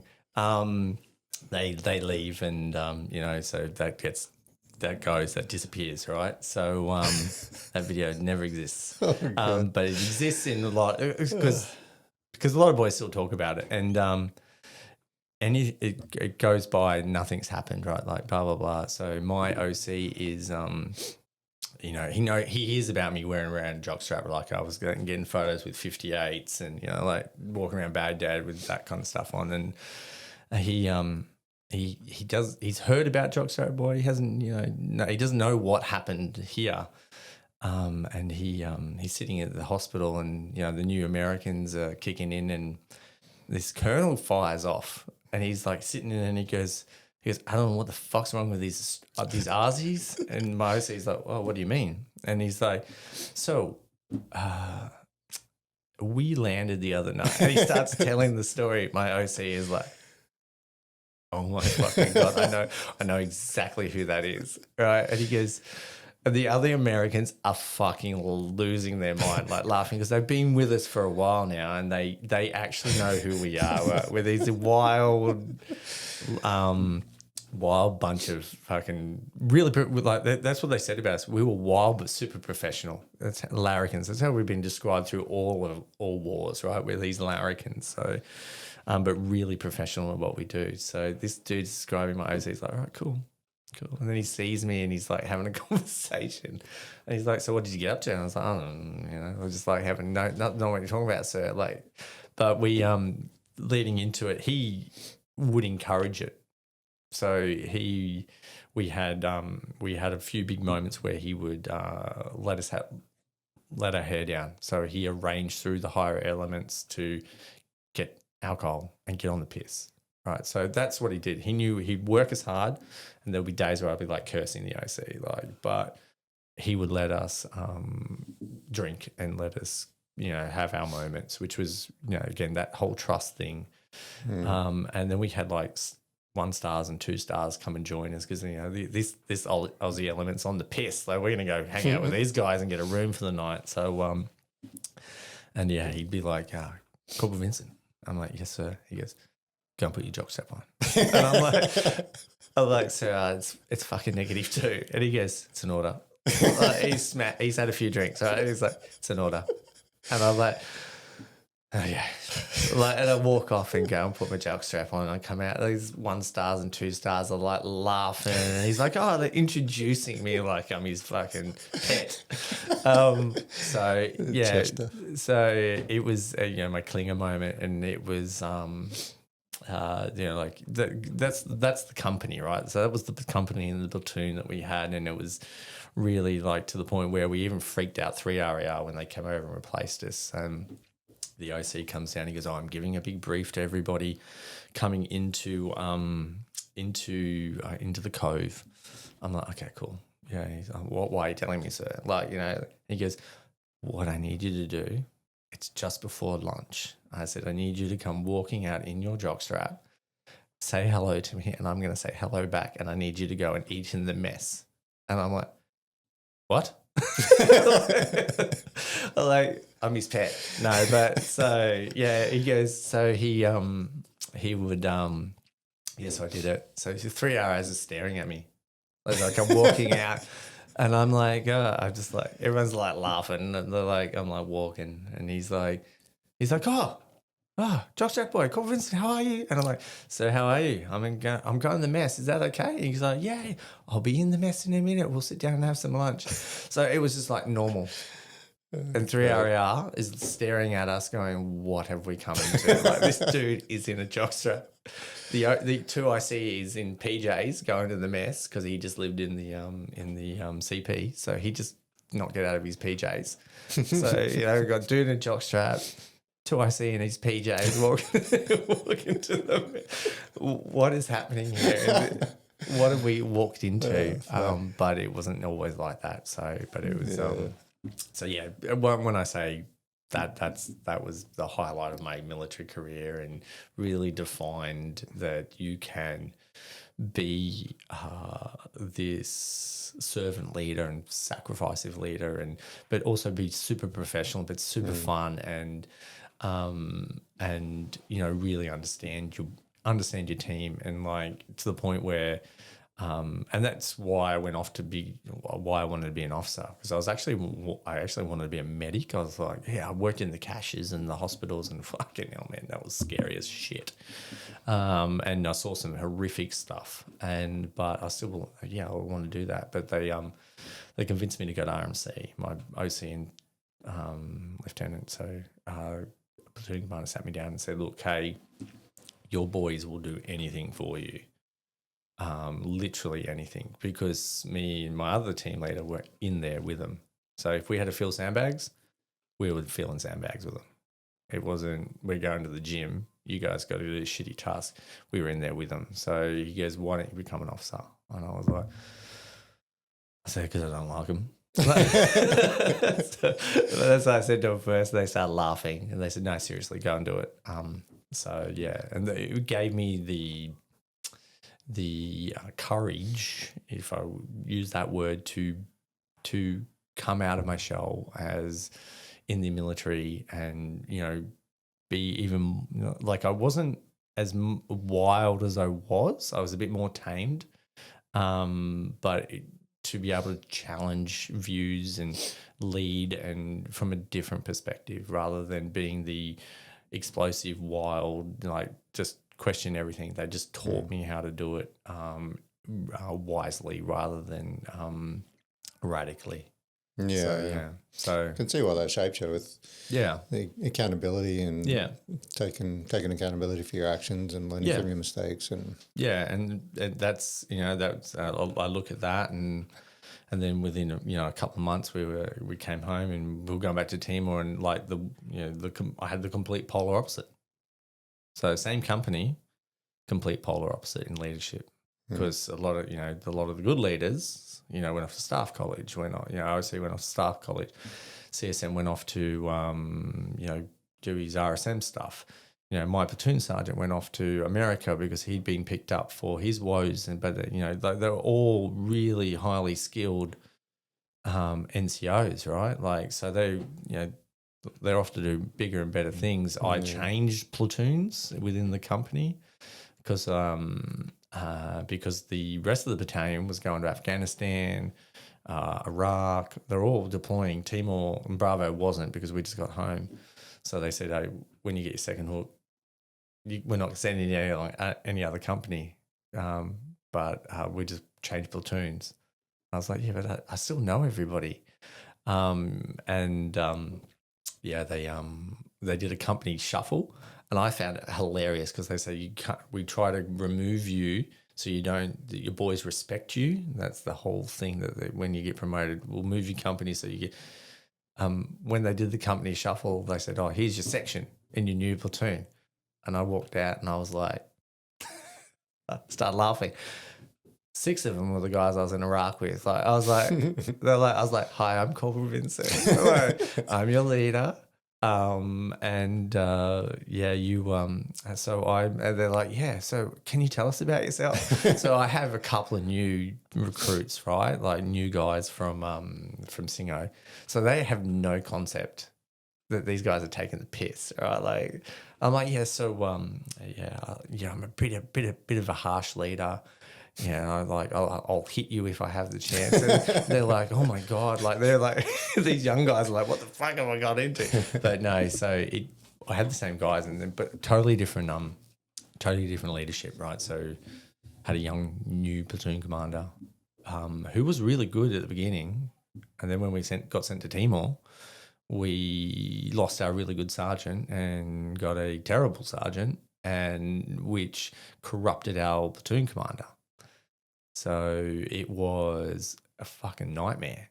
Yeah. So it was just complete polar opposites of what I'd come from, to where you're trying to guide this new lieutenant when you've got 3 of my mates who I still talk to. We were, between us, you had 14 tours overseas between us, right? So 14 tours.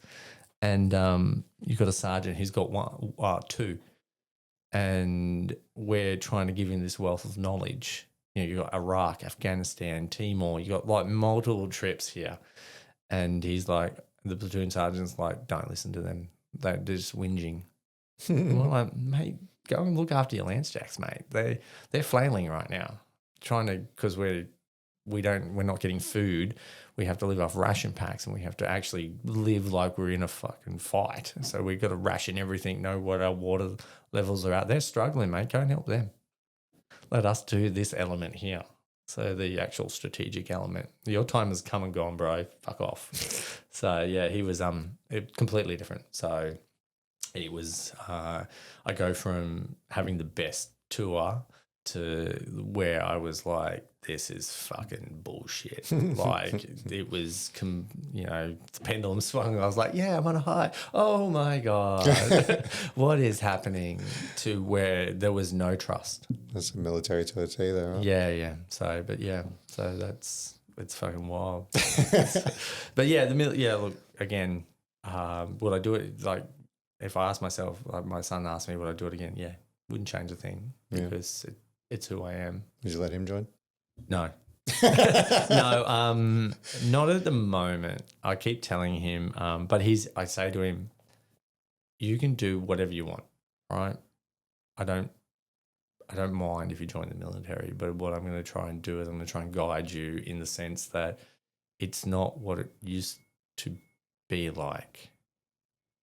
It has changed quite a bit, but you do you. That's what I say to him. I say, you do you, boo. You do you. But I'm here I don't recommend it at the moment.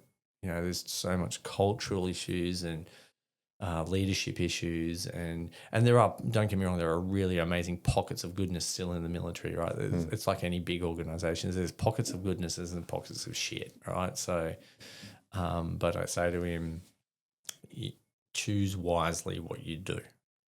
And he's an amazing human, gentle soul. Like, yes, he's in a rage violence because he's like 18 and testosterone is flowing through him. Like it's, but he's also like into acting and theatre and he's a sporty kid. But I say to him, mate, they will harden you. They will harden you. And I don't know if you're ready for that. But you don't know. I don't know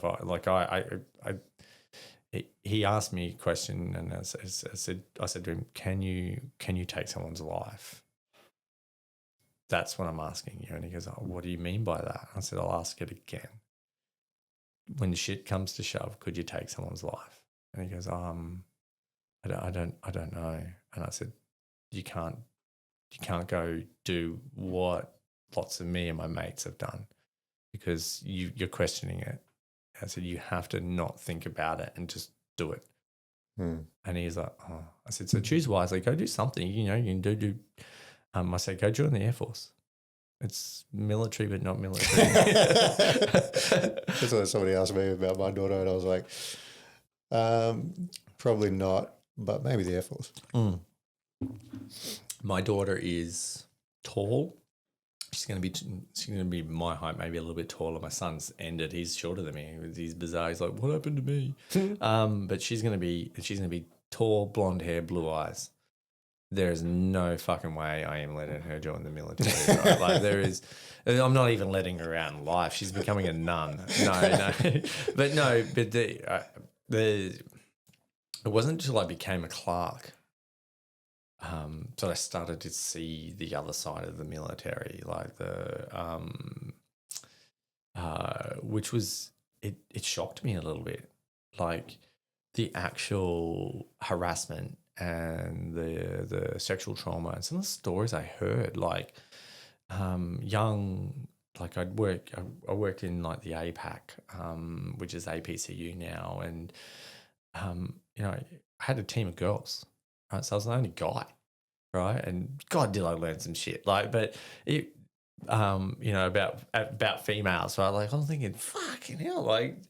Man, I'm like, do you guys talk like this all the time? Like, do you guys poo? Like, that kind of stuff. Like some of the conversations they were having, I was like, wow, you've really, really changed my perspective on females. Like, and they'd like laugh and take the piss out of me, and and I'm like, Jesus Christ. But some of the other stories that they would talk about, and I'm like, did that happen to you?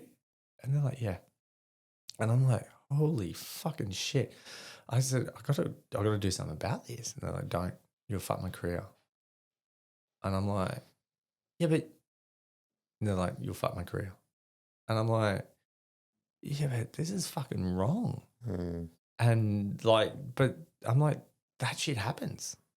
Like, and I'm like, that's fucked up. And they're like, yeah, it's just, let's forget about it. No, I'm telling you because you're here and you're a nice guy and you'll listen, and I know that I can be vulnerable with you. And I was like, I don't want you to do anything about it. I just want you to listen. And I was like, man, that is fucking twisted. Like, and just how I learned about the rank, how they, some guys will use that power over them because they're a female, and then take advantage of that power. And I was just like, man, that is fucked up.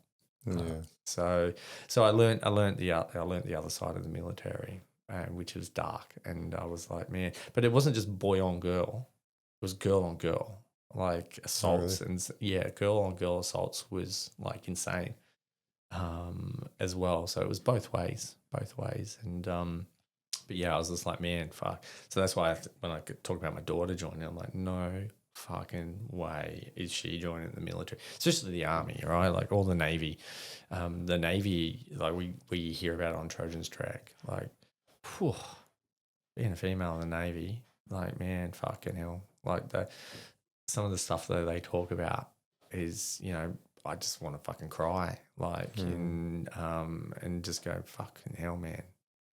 That is nasty. That is nasty, and it makes me hate males. But but we're not all like that, right? So, No, exactly. but it does cut deep, right? Yeah. Oh, mate, it's one of my biggest fears in life is not being there to protect my daughter all the time. Yeah. That's why I make her do martial arts. Yeah. Well, the same. I wanted to go back, and she used to do a bit of jiu-jitsu when her brother did it. So when her brother stopped, she stopped. But I wanted to go and do karate because Rod, the CEO of Go2, is fucking a karate master Oogway, Zen, like he's like 7th Dan, which is really like there's only a couple of them in Western society. And I said, let's go. I'll go do it with you. Let's go be stupid together because I'm not going to know what I'm doing. Give me a bat or something like that. And I was like, yeah, fucking karate this motherfucker. So, but no, yeah, I'm the same. There's going to be a day where someone potentially tries to do something. And that's the reality you got to live in, right? Like as much as we can have our head in the fucking sand and say, oh yeah, it's, what about men's health as well? Yeah, men's health is fine, but like there is the evidence is both ways, right? There's domestic violence both ways, but yeah, someone's going to attempt it.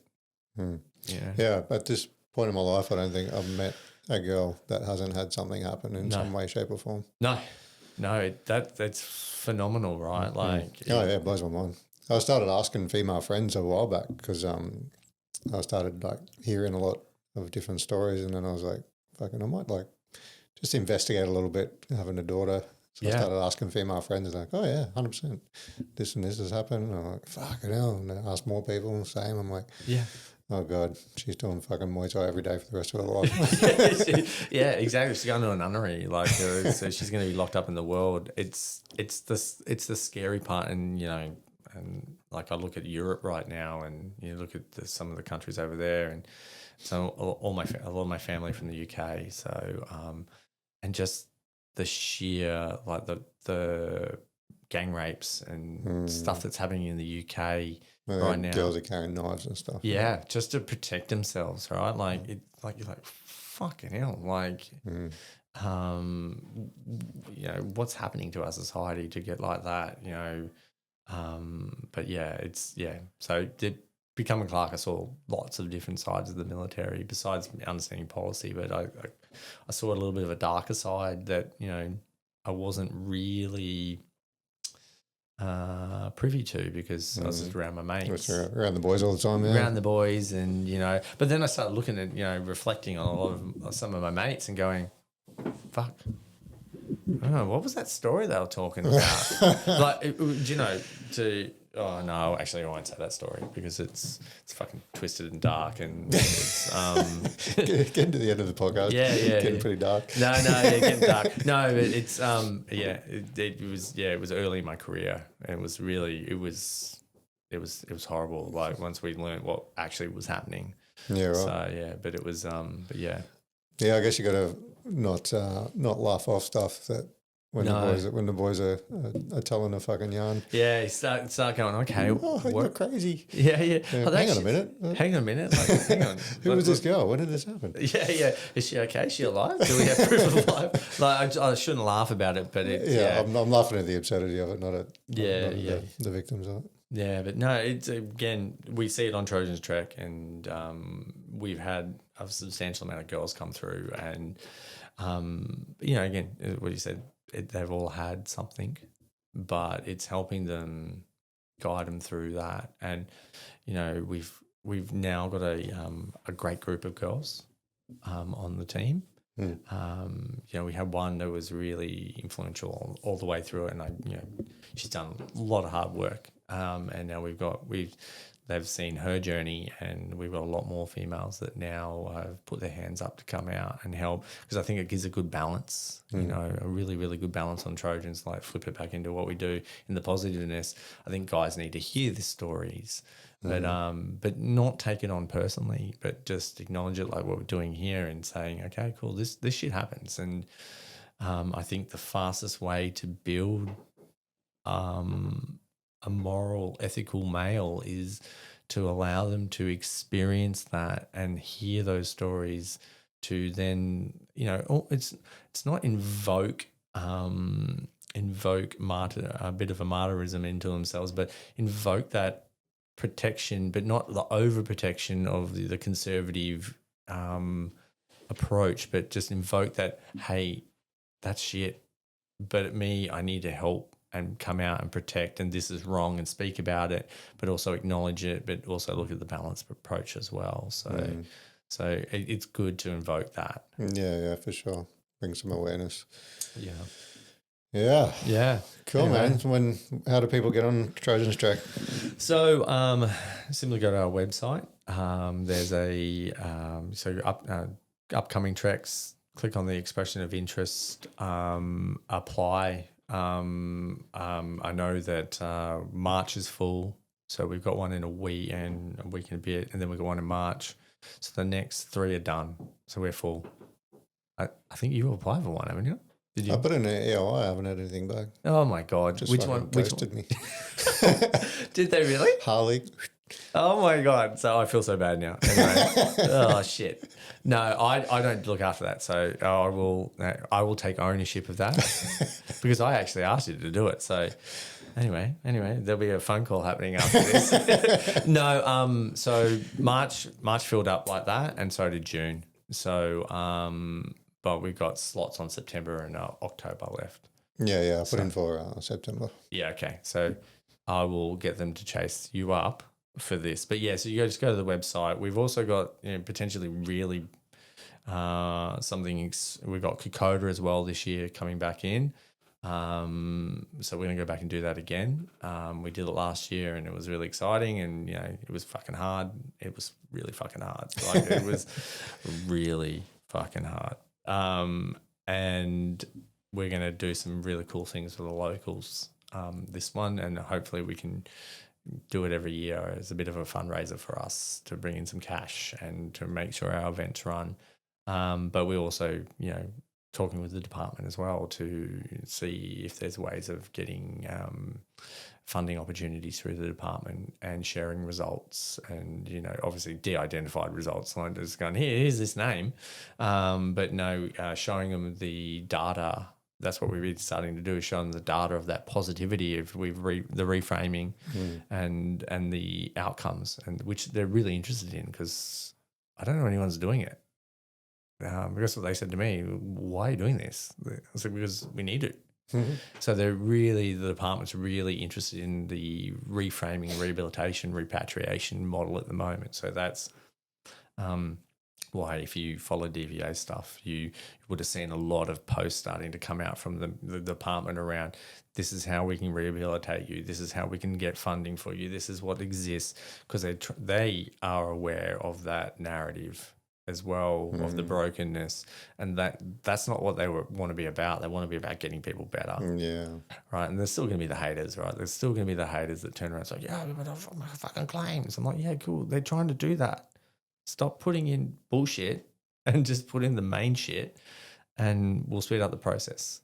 But so we're trying to talk to them to see if there's a way we can get some kind of funding model set up to then, we can open up and expand. That's what I said to them. If you want to see some really good results, let us expand and give us some cash, and we'll actually show you what reframing looks like and what reframing can actually do. But here's a little bit of data, but let us get you a lot more data and actually show you and do an evaluation of it properly. Yeah, so hopefully, fingers crossed, we can work with the department closely to try and do that. So then hopefully next year, I'm being ambitious. I would love to run 10 next year. Yeah. So I'd run one a month. So giving access to as many people as possible. Go to our website, click on the link, apply. I'll get my team to ring you. But we did. So what happened was we did that blast. We did a blast after Christmas, and it was we had 100 people apply. So my POCs, all within like 2 or 3 minutes of one another, messaged me, said there's 55 people just applied. Like, it was like, poof. And I was like, oh, okay, cool. We've just got a new CRM. Let's talk about this tomorrow. And then they were like, okay, cool. Yeah, let's talk about. There's 80 now. Like, so we were like, we're trying to get through them, right? So, working through the ones that could do March first, and then get June, and then they were looking. So September has only got a couple of people. They're just filtering through it. So, but yeah, apply on the link. A Kokoda will come out soon in the next month. It'll be in September, October.